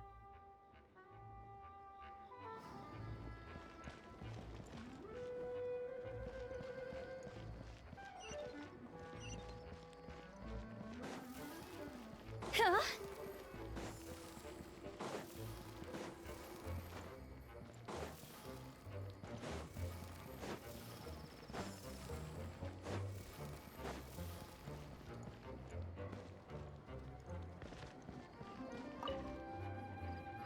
Gotta say, when I saw you on the side of the road, I thought you were hurt. Not about to whack me in the head.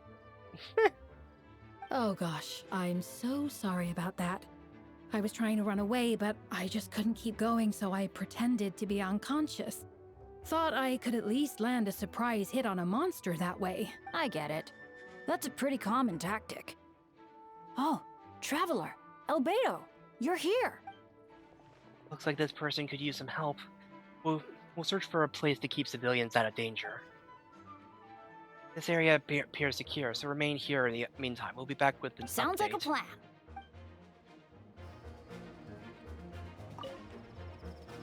Gotta say, oh gosh, whoops. I get it. That's a pretty common tactic. Oh. Sounds like a plan.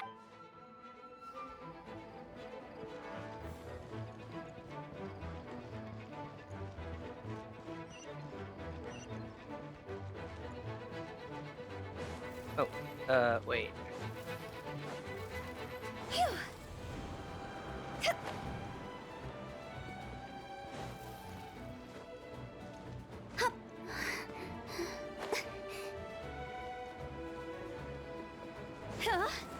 Man, Venti must be tired.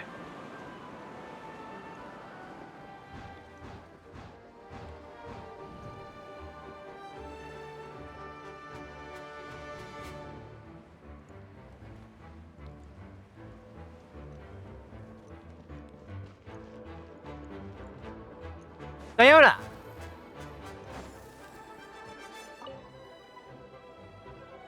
Ugh, these darn things are more annoying than disgusting booze hounds. Beto, Traveler, if you run into anyone who needs a safe place to wait this out, feel free to send them to the Cat's Tail. I'll be here to watch over things, so the tavern will be safe. Thank you, Diana. We'll be sure to do just that.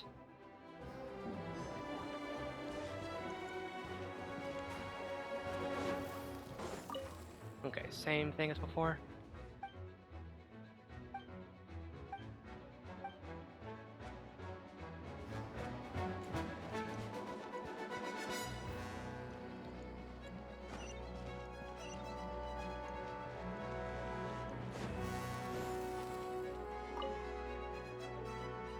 I passed out of the courtroom, and this is the first thing I see. I'm not sure how much more I could take.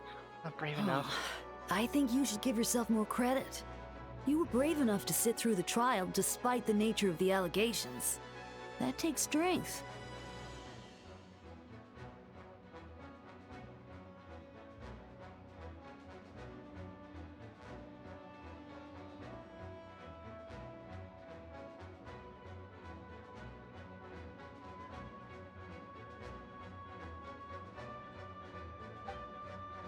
Dahlia, I didn't see you there. Apologies. Rosaria asked me to come. With Albedo running around protecting the city, she was worried you might be alone. At a time like this, 2 is much better than 1. So let me help. Oh, thank you. I didn't think Miss Rosario even remembered me. Of course she does.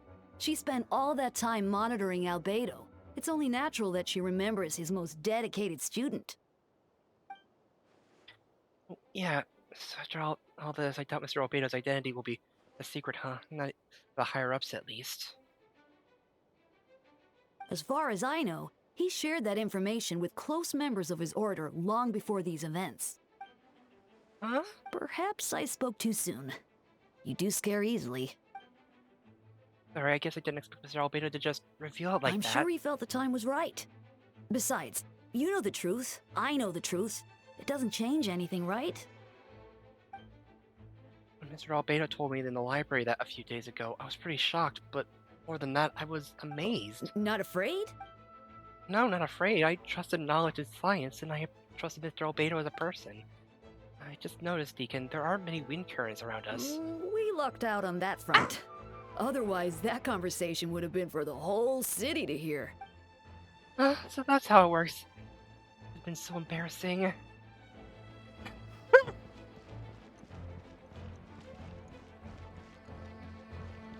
Ay, ay, ay. Huh?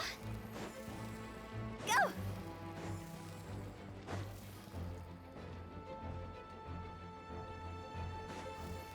Huh?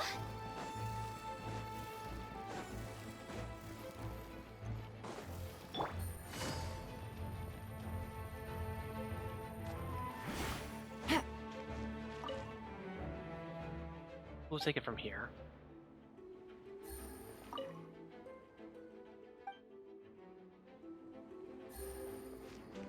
Take it easy.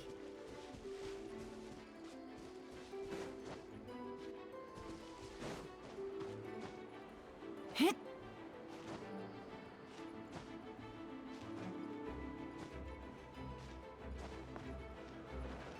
Hup.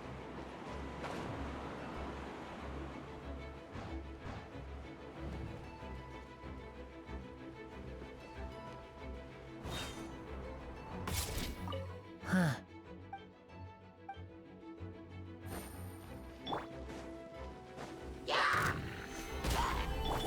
Rain outlines your fate. Know my sword. Rain. Busted. Oh, no drops? Head to the cat's tail. You'll be safe there, especially with Miss Diona to watch over things. You can stay there until this is all over. Really? Okay, I'll head over right away.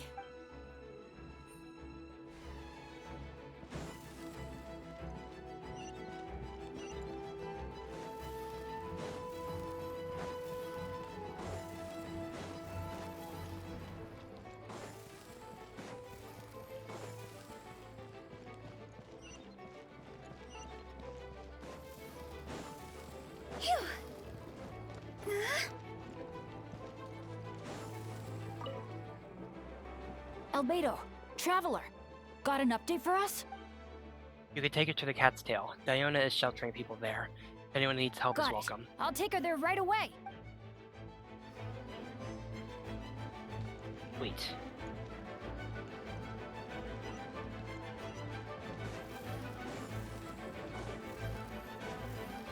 Huh? With the wind.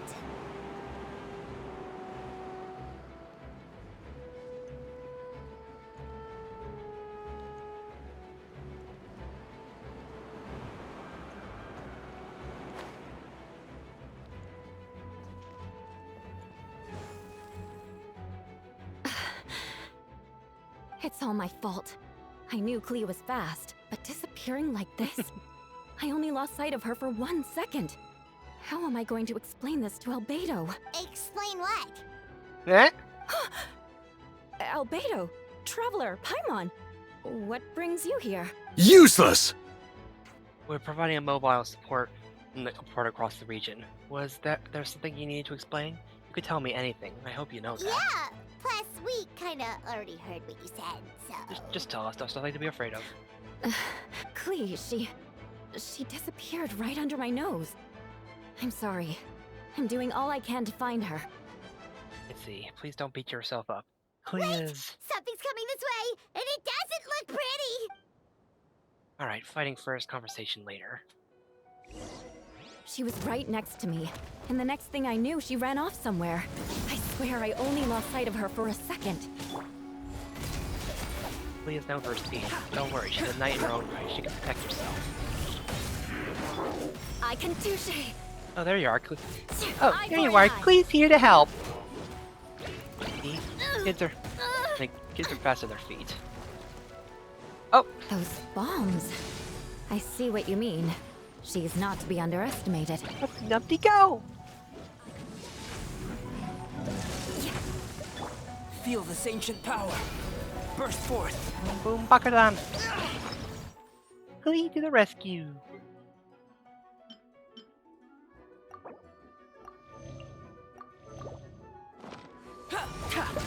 Live!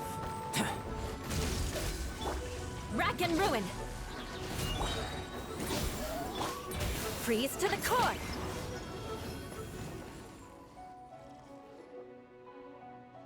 He won! Great work. I'll be counting on you to protect Eula next time, Beto, too. you can't be serious. No problem. Just leave the Clee.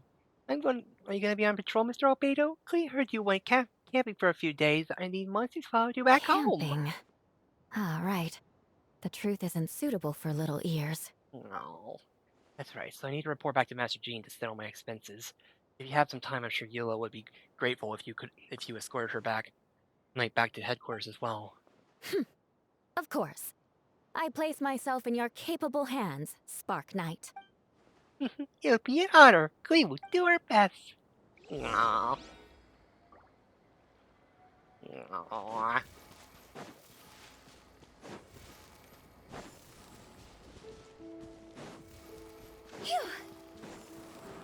It really does just show that there are quite a few, quite a lot of Mondstadt characters.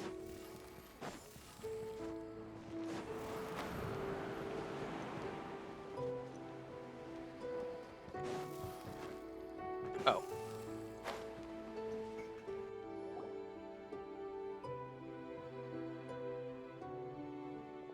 That should be it for now. Good work, everyone. How do we fare injury-wise? Good. Our preparations paid off. Injuries are few and far between. I have the full record here. Wonderful. We'll review it in a bit. Everyone all right? Yep, right as rain. We're back. Clee kept Miss Eula safe the whole way. Amazing, Clee. Eula was lucky to have you. Looks like we're still missing a few. Reporting back, Master Jean. Mission complete. Good to have you back at safe and sound, and great work, everyone. This operation could not have happened without you all. Your leadership was what made it possible, Master Jean. It's been a busy few days. You should take a well-deserved break. I will, but I believe you deserve one most of all. My work isn't finished, I'm afraid. A few loose ends to tie up. Loose ends? Ah, yes, of course. We could talk about it back at headquarters. Traveler Paimon should be there too. Alright, everyone who's finished their work should head back to their quarters or to the church to get some rest. Wanna come with us, Clee? We could drink some tea and eat some freshly baked moon pies. Yes, yes! Aww.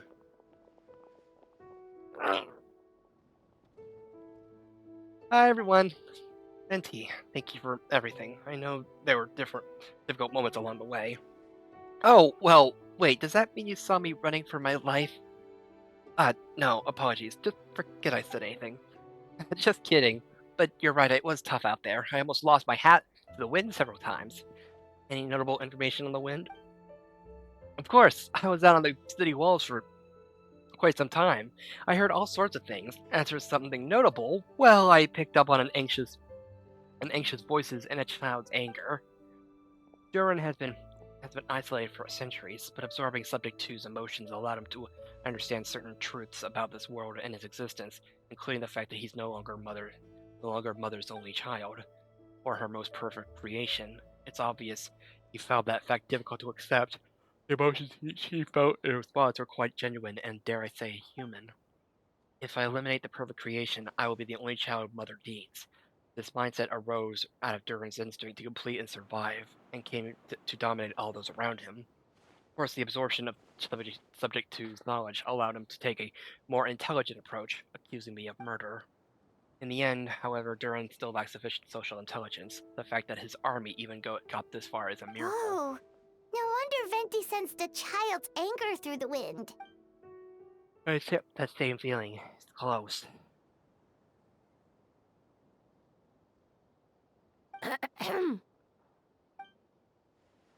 Ah, Miss Phonia, you here to make your report? Nothing much to report, actually. That's so. During the battle, we were talking about your transfer to the 7th Company. You were in charge of patrols and post-battle reconnaissance this time. How'd everything go? Good. No problems. I see. If you don't mind me asking, why did you come from that direction, and why are you alone? Did you think we were still meeting at the side gate? There was a change of plans. We sent the message over the wind in the last few minutes of the battle. Alright. Changes through the operation, but I imagine you missed those as well, as you're under Duran's influence, and you have been since your trip to Dragonspine over 6 months ago.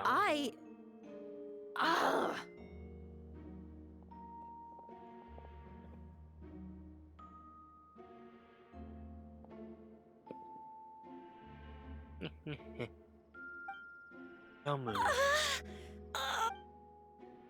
Let's continue this discussion back at headquarters. Don't be scared. I'll figure out a way to free you from his power soon. Oh!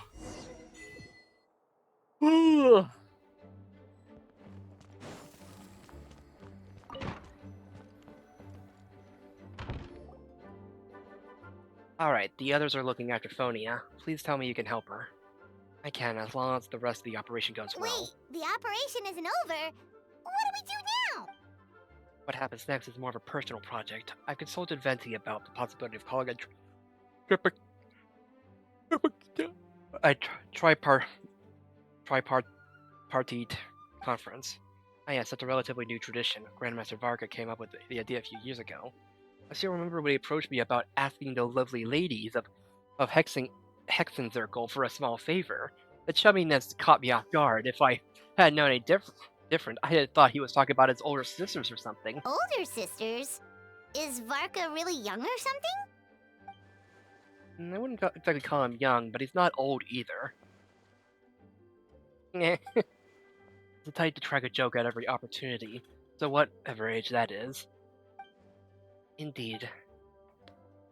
Anyway, the tripartite conference is a gathering of three parties: the Hexen Circle, the Animal Archon, and the joint forces of the Knights in the Church of Favonius. Lord Barbados is able to facilitate a meeting between Varka and the mages. Varka has quite a way with words, so he was able to gain their favor and convince them to agree to a very important request. Namely that in Mondstadt's greatest time of need, the mages would return and lend their aid to our nation. So I guess, Dvalin wasn't really, or Dvalin, that whole Dvalin incident wasn't enough of an emergency. And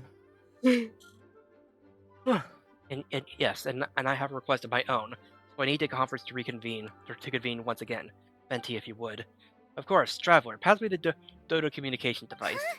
You're gonna use that thing to call them? Just watch and learn. Okay. I think this should do it.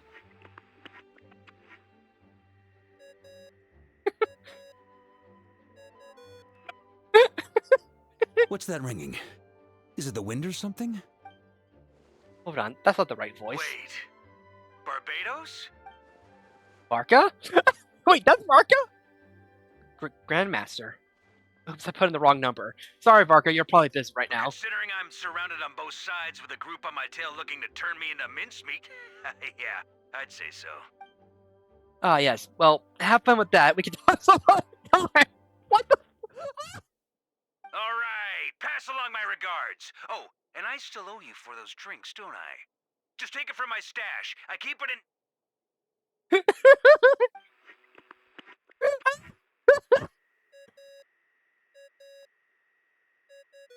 Hey! He was just about to tell us where to find his secret stash! Don't tell me he hid it, Don't tell me he hid beneath the great tree of Windrise. That seems like a bit much.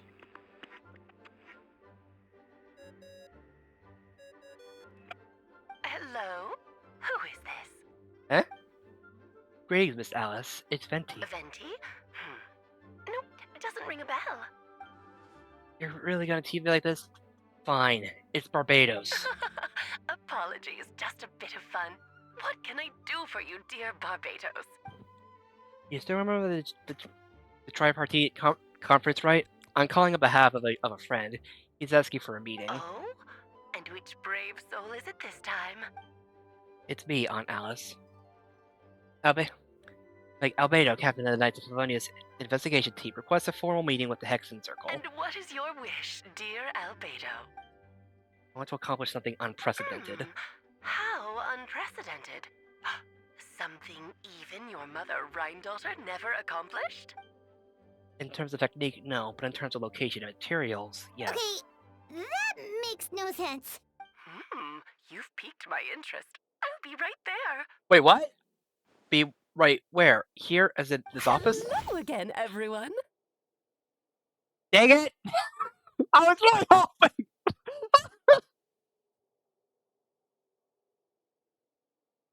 I was really hoping we finally get to see Alice, but he sends a...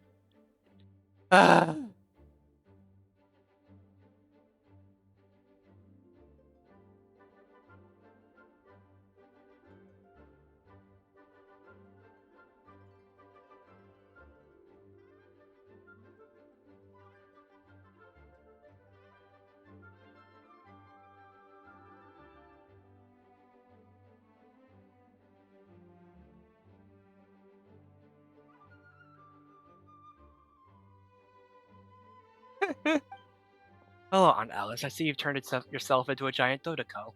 Darling, isn't it? It even has its own hat.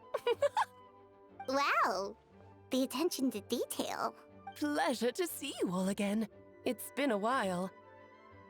On behalf of the Hexen Circle, I hereby grant Albedo's request.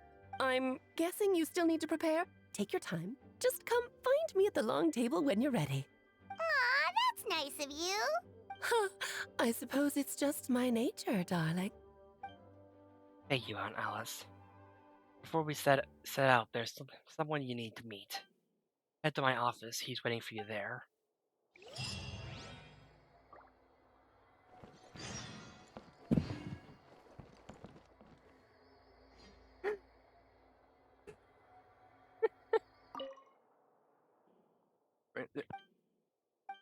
Okay. You did so much for us this time, Barbados. I don't even know how to thank you. Don't thank me at all, please. It makes it seem like I'm useless the rest of the time. that's not what I meant. An Archon who has their own calculations. Who am I to question their wisdom? Okay, now you give me too much credit. I admit I'm not the most proactive Archon. You have your own hard work to thank for this result. Oh, and our friends, the Honorary Knight and Paimon, of course. Worried about Obedo's plan? Can't help it. I have full confidence in abilities. It's just an instinctual response. But in the end, if he sets his mind to something, I know he will succeed. I trust him. That's good to hear. Guys, I'm right here. Huh?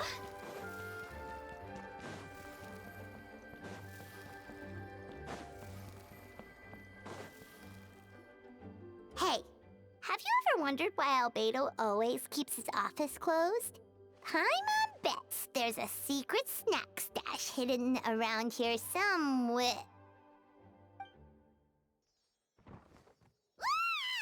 Ah!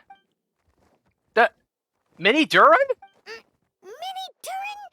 What are you doing here? Well, actually, I've kind of been helping you guys in secret this whole time.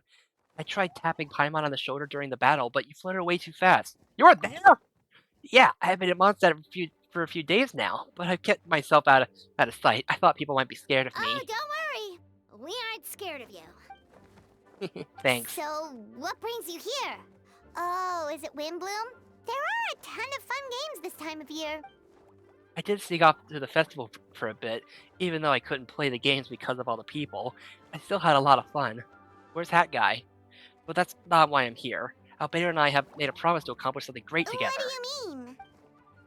I'm gonna replace the Durin on Dragonspine. I'm gonna be the one who is revived and brought into this world. Wait, didn't that already happen?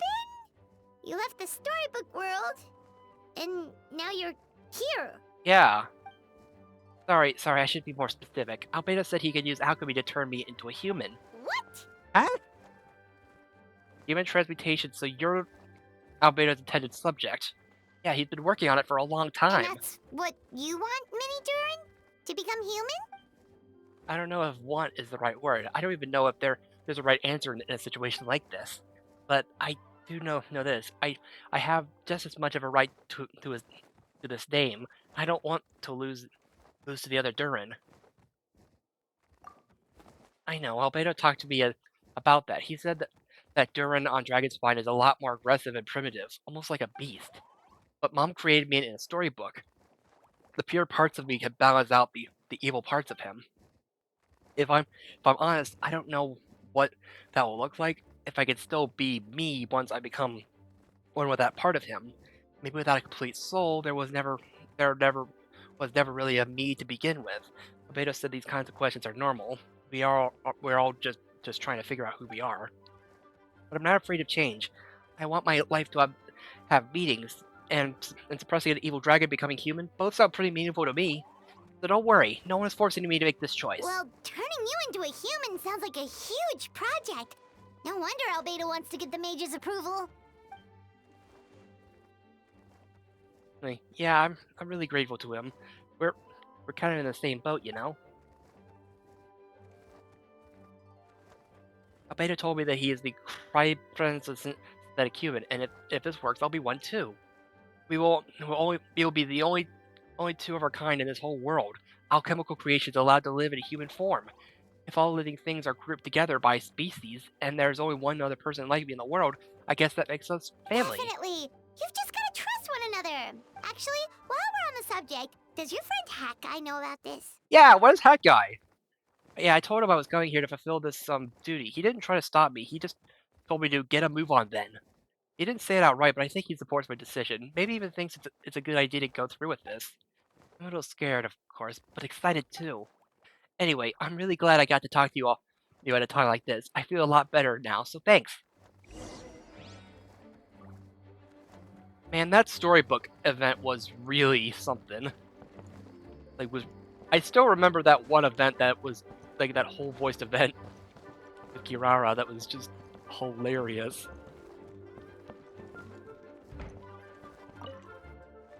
A little nervous, but also kind of excited. A strange feeling I never felt. Don't worry, I can cope.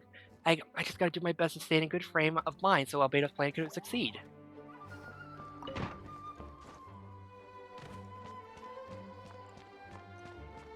Phew.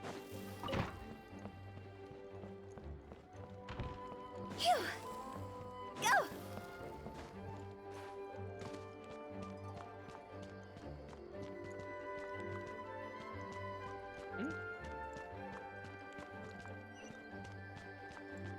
Oh. Wait, we're going to the...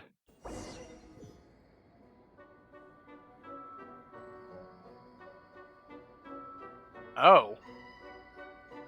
We're going to the...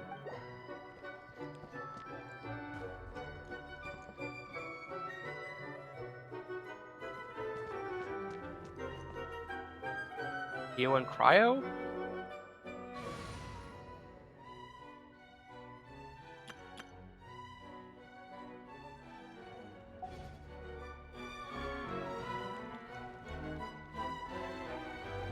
Phew.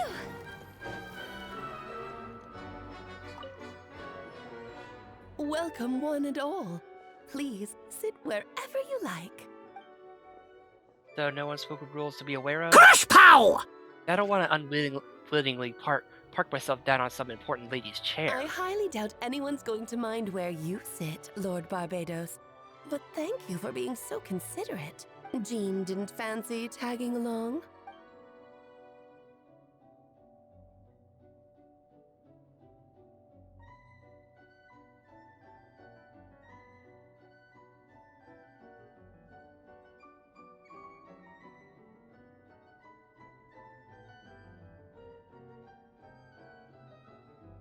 A lot has happened in the city. If she left, there would really be no one around to lead the Knights of Favonius. All right, never mind. I was just hoping to treat her to some tea. So, tell me, Albedo, what is this outrageous and audacious plan of yours that I've been hearing murmurings about? I'll get right to the point. I intend to kill the evil Durin and Dragonspine. Oh? I'd also like to request some alchemical reagents from the Hexen Circle. Which ones? I'm all ears. First would be flesh of that immortal monster from the Mare Javari. Huh? What? Interesting. What else? The Mare Javari. The other is a portion of the embryo left by my mother, Rhine-daughter. The raw material from which she created her monsters in the past. There's not much of it left. Dragon blood, monster flesh, and embryo. Sounds to me like a formula for creating life. Correct. Durin's heart has continued to beat ever since the day he died. That means it's just a matter of time before he eventually returns. It could be centuries away or millennia. The day will come. I spent years investigating Dragonspine, so I'm well aware of the danger he poses. He has already posed a considerable threat to Mondstadt at less than half of his original strength. There's no telling how dire the consequences could be if he ever regained his full life force. Hence, if we want to be free of the dangers posed by his blood and limitless vitality, we must find a way to eliminate Durin entirely. Unfortunately, Durin is a special entity. Even after death, he could reawaken at any moment. So the solution is to kill him and resurrect him in a different form. Upon resurrection, he will no longer be the creature he once was. In fact, he will no longer be a monster at all, because I intend to transform him into a human-like being. During the summer, Clea and I visited a fairy tale world called Simulanka, and it was created by mages from the Hexen Circle, so I'm sure you know of it. Of course! It was even the home of one of M's children, the other Oh, I see. It was during that journey that I learned with certainty that Durin would return to life one day. That experience inspired me. I met the pure soul M had created, and I knew if I wanted to change Durin's fate, he could be the key. To that end, I devised an alchemical model for the transmutation. The soul will come from the fairy tale dragon of Simulanka, the blood from the original dragon's heart, and the monster remnants from the Mare Javari, and the embryo mother left behind will form the flesh. The corrosive nature of the dragon venom and the heightened vitality of the monster remnants will offset each other, keeping the constructed body in perfect balance. A powerful side effect can be triggered when festering forces and life energy collide. In an alchemical setting, the results are sure to be nothing short of astounding. The glint in your eye when you talk about these ideas. You really are your mother's child. You see that as a bad thing, Aunt Alice? Of course not. To me, you're both extraordinary individuals. I find you fascinating. Sorry, I need to turn on the air conditioning. It's getting really hot in here. In any case, now I see why you asked Venti for help. The raw materials you seek are extremely valuable. The misuse of even the tiniest amount could cause unimaginable chaos. That said, we're happy to give you what you need. But there is one condition. You need to prove you can wield them. And so, you must pass the Hexen Circle's trial. The Hexen Circle trial? I understand. I figured something like this might happen. That's why I asked Traveler to come along. Wait, I'm joining you in this thing? You're not even gonna try to talk me into it? Oh, you need convincing? I thought you want to keep an eye on me. Who knows what sort of outlandish things I might attempt without someone to keep me in check. I'm not gonna argue with you. So you know our tricks, huh? Aunt Alice has always loved a spectacle. Any chance to witness friends come together to support one another. Well, success means little if you have no one to celebrate it with, no? Although, I'm afraid dear Paimon will have to sit this one out. What? Why? The Hexen Circle trials are no walk in the park, my dear. Besides, I already decided on the structure. There's only room for 2 participants, I'm afraid. No more, no less. You understand, don't you, Paimon? Oh, don't be too angry with your dear aunt. Okay. You can turn off the charm. Paimon will stay behind. Thank you for being so understanding. Then, whenever you two are ready, interact with the chessboard on the table. It will guide you through the trial. Then let me make a formal request. Will you go through the trial with me? I need a break, real quick. Give me a second. Bathroom.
All right, we're back. So,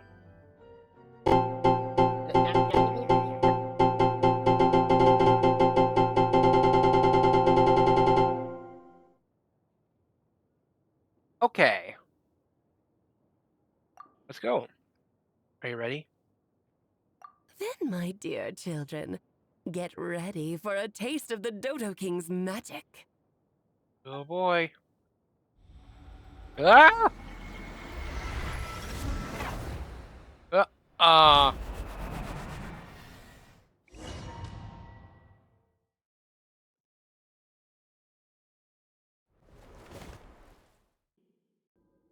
It's certainly in keeping with Hexen Circle's modalities. We've been shrunk it down to chess piece size. Whoa, you're so tiny now. Take extra care of yourselves, okay? What is it? Nothing. It's just Paimon's voice is even louder than usual now that I'm this size. It's always so energetic and lively. Nothing can dampen her spirits. Don't worry, you'll be back with her again in no You time. sound pretty confident, Albedo. Aunt Alice, I didn't realize you'd be personally conducting the trial. Well, since your mother has to recuse herself, who better than I to put your abilities to the test? I have prepared quite a riveting new performance just for you two. See? Defeat them in battle. Prove to me that you have what it takes to achieve your goal. Swashbuckle your way to victory like gallant fairy tale heroes.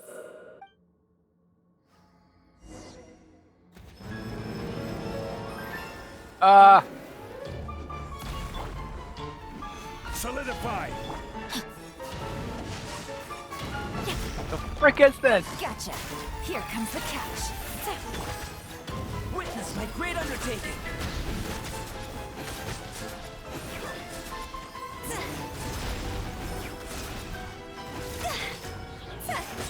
I'm time to go. You can't get me up here. Feel this ancient power. Burst forth. Body and Come into being.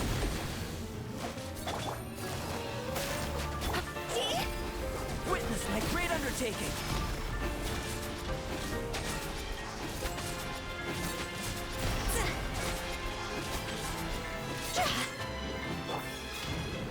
Gather!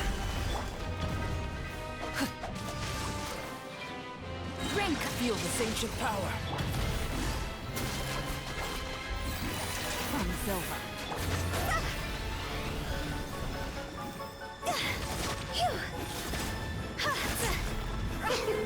King and Queen should present a united front. Moment of birth.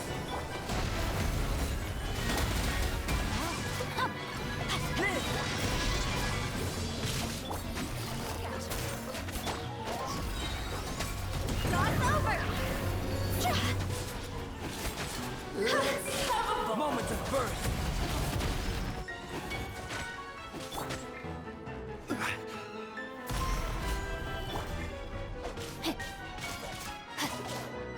Burst forth. There we go.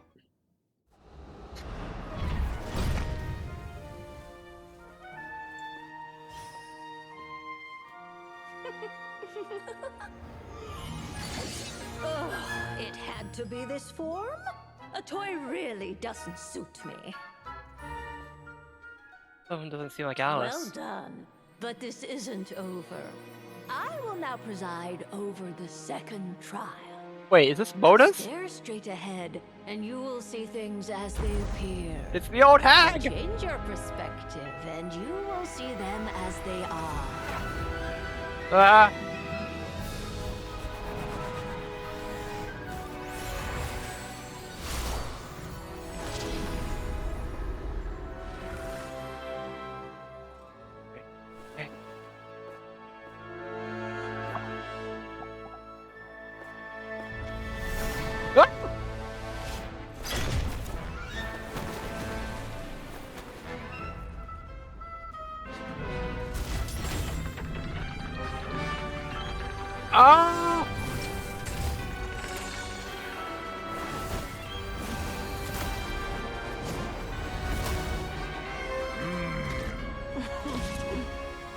trial awaits.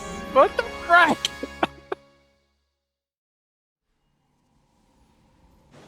Only by turning the world on its head can we see its true colors.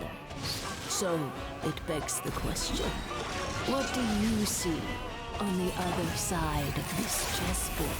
Pawns earned true freedom the moment they gained legs with which to run. So, in the spirit of Rhyndaughter, I prepared a little surprise for you. No need to thank me, of course. Just a small gesture of kindness from me, Barbalon. This is just a ceremony. Oh, Albedo, you're always so charming and delightful. Unlike my own student, she can be so full of herself. I do wish she'd take a leaf out of your book. Burst forth! Witness my great undertaking! Feel this ancient power! Ow! A little too toasty. Stabilize!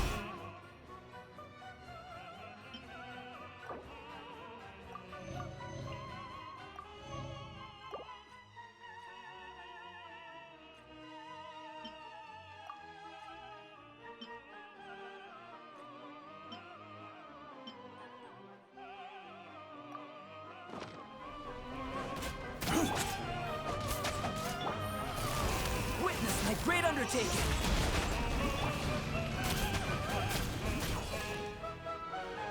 What the frick is this? Time to Summon to be! Try to remember the steps this time. Witness my great undertaking! Oops! I thought I had it memorized.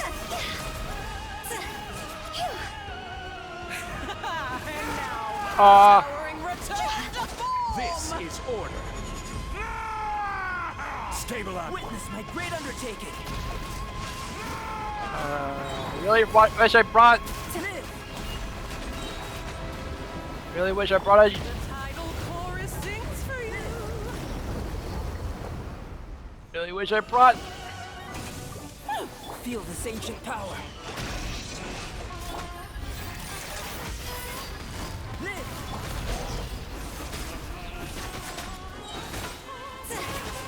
Burst forth!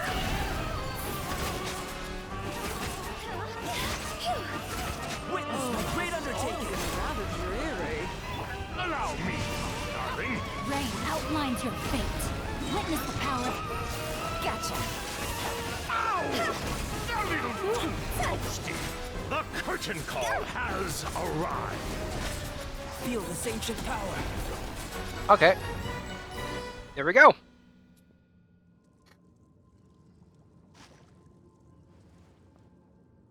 Yes, very well done. Yeah. Oh, they've grown up so fast. I'm so proud. Really? Well then, I'll leave you to debrief the others about today's events. Huh? You're leaving already? You did marvelously today. I'm thrilled for both of you. And should you feel the need to gloat profusely to that student of mine so she knows to up her game, be my guest. Lovely tea party. But that'll do me for now. Until next time, my dearies. You're just going to up and leave? Barbie, you'll have to forgive Barbalov. She's always on the move. And she never says where she's going either. I think she enjoys the mystique. But if I had to guess, she's probably going for a walk. She's a very health-conscious individual. Barbie was satisfied with your victory. And so am I. Congratulations to you both. You can come back now. Oh, whoops. I need to turn you back to normal first, don't I? Yeah.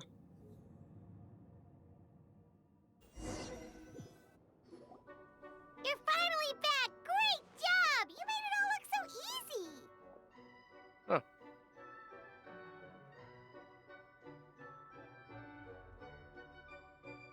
Nice to have you back safe and sound. Now time to relax and switch off. You've earned it. Thank you. Felt pretty good. Good to beat the trial. Once you've rested up, let me know when you're free. Then we'll head to Dragon's To Spine. deal with the Dragon of Dragonspine, right? Indeed, the sooner we deal with Durin, the better.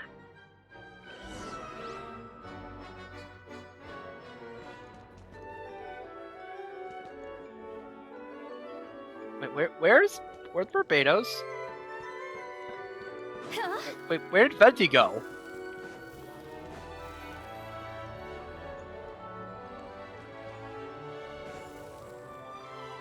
Huh.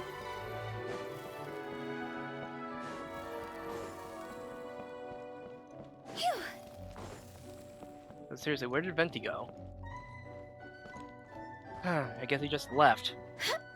Or just got bored, I guess. Nice to have you back safe and sound.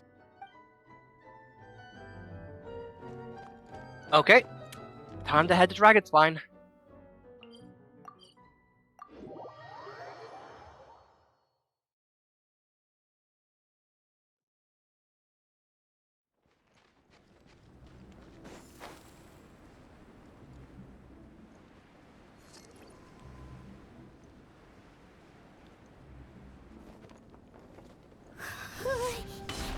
Yep, this place is as freezing as ever. Paimon's hands are turning to ice. Wanna climb into my hood? You sure? Is it warm in there? It should take the edge off. It might improve your mood, but I couldn't read the rest of that. Oh yeah, this place. With the wind. Right, this place.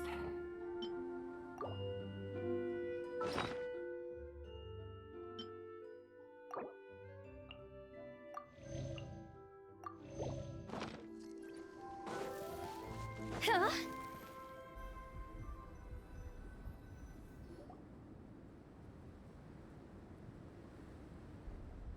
We arrived. Sorry, Paimon, I have to get to work now. Still beating away after all this time. Yeah. Leave it to me. You two stay on guard.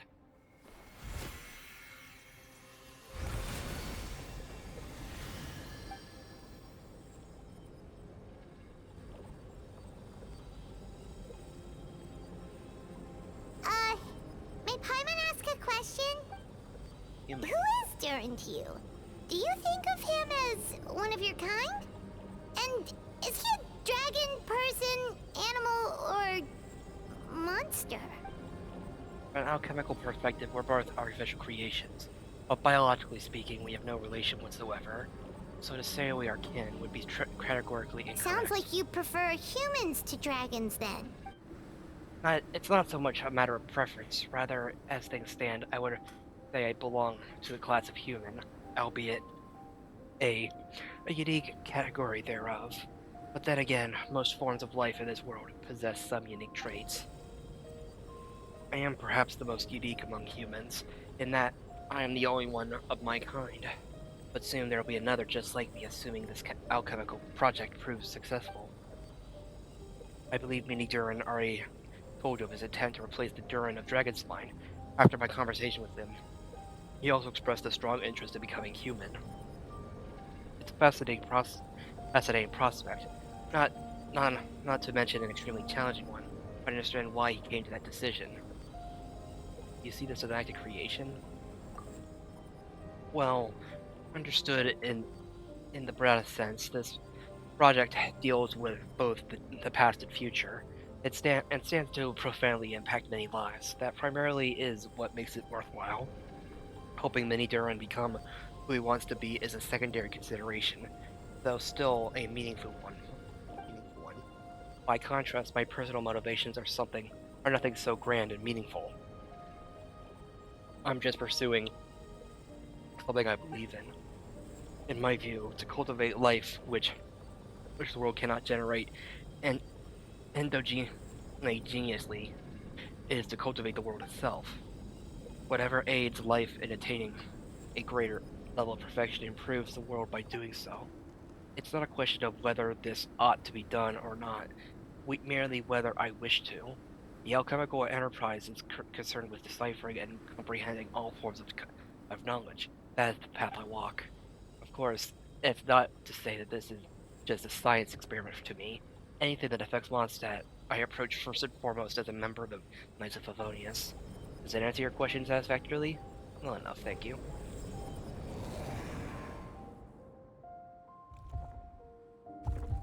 Finished. Oh, jeez. That is a heart. It is. Looks like a golden energy has encased the dragon's heart. The whole heart would be too big. I don't need that much. Instead, I've just removed the core. The rest will soon lose its vitality completely. This time, Duran's body should finally die for good. Wait, but in that case, what's gonna happen to the fake Hertha? And what about the people who fell under Duran's influence? The Knights will keep an eye on them, but as far as I'm concerned, eliminating Duran's influence on the citizenry and creating a new Duran through alchemy are one and the same thing. Armed with this heart, I'll be able to complete the alchemical array and deal with all these issues in one go. Oh. The heart is now... Go! After all this time...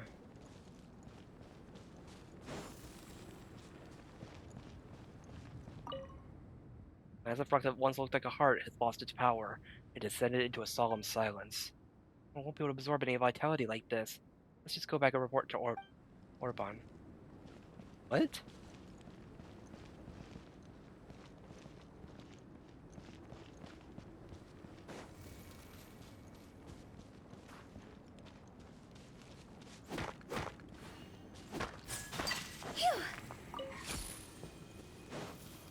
Go! Alright, well, back to Mondstadt.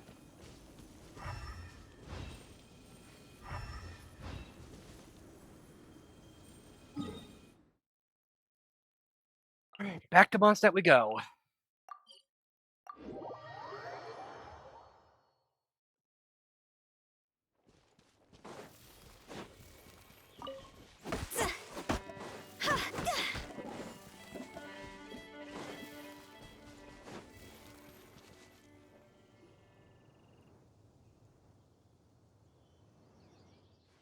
Let's call it a day here. Thank you for accompanying me. Pleasure! We sure learned a lot.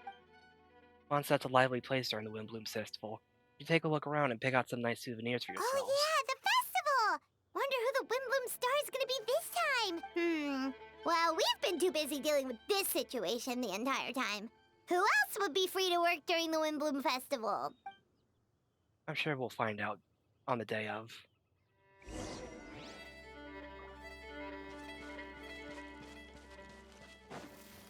Huh?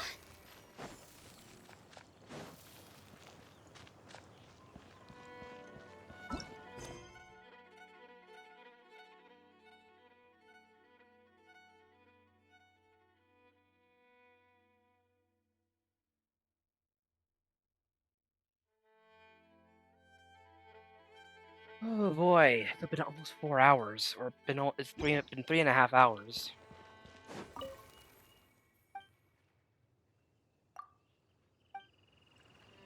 Go! Huh?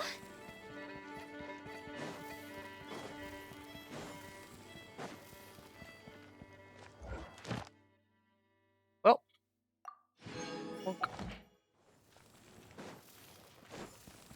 Go! Add Astra. Thank you for Do this. Bonk. Okay. Well. I hate to end it on the... Oh yeah.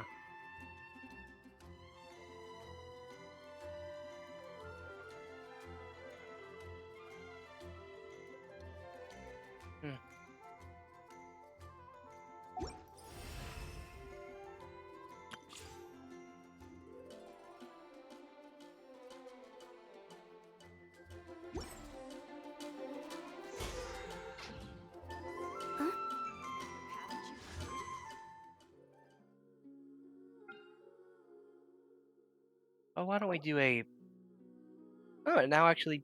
Well... No, it's just that.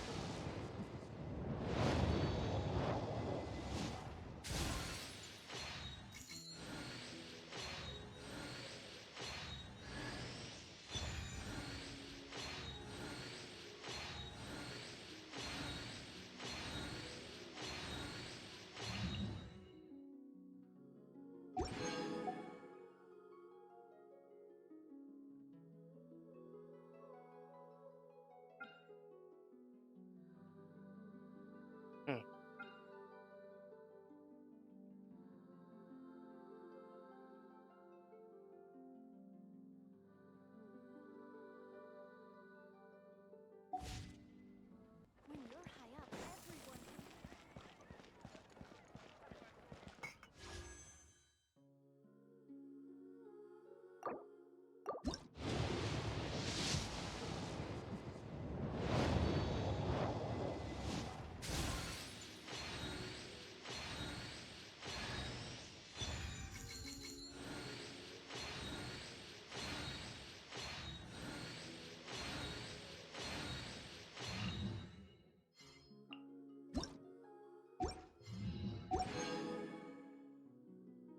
Okay, one more.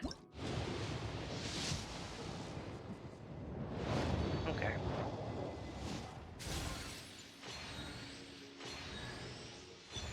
Oh, hey, Layla.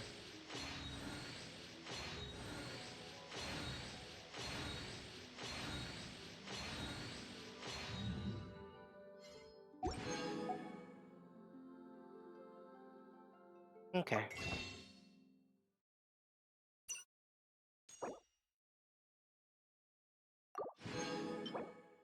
Now I got 7 of those.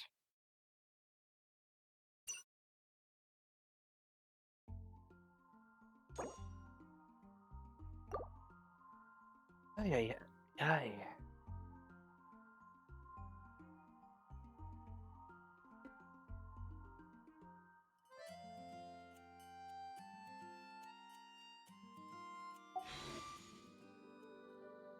Anyway. I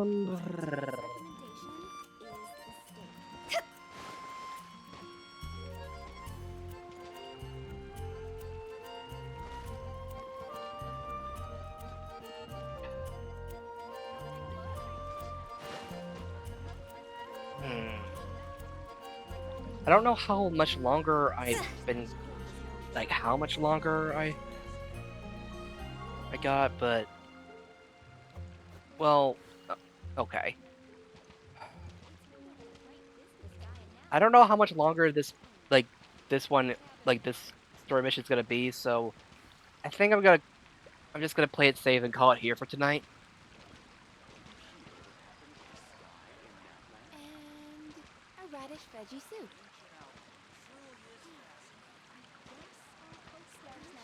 Come on, you can do that again.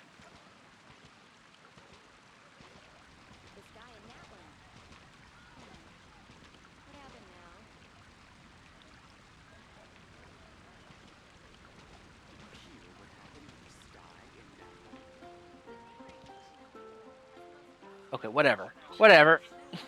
I don't know what I'm even trying to do here. But yeah. Next time we will complete this interlude, and yeah. Wanna come over for tea?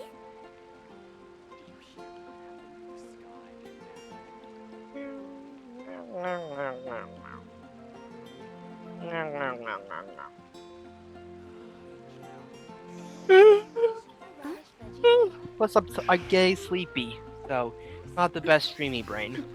But anyway, have a good night, God bless, and I'll see you next time. Bye, Ayak!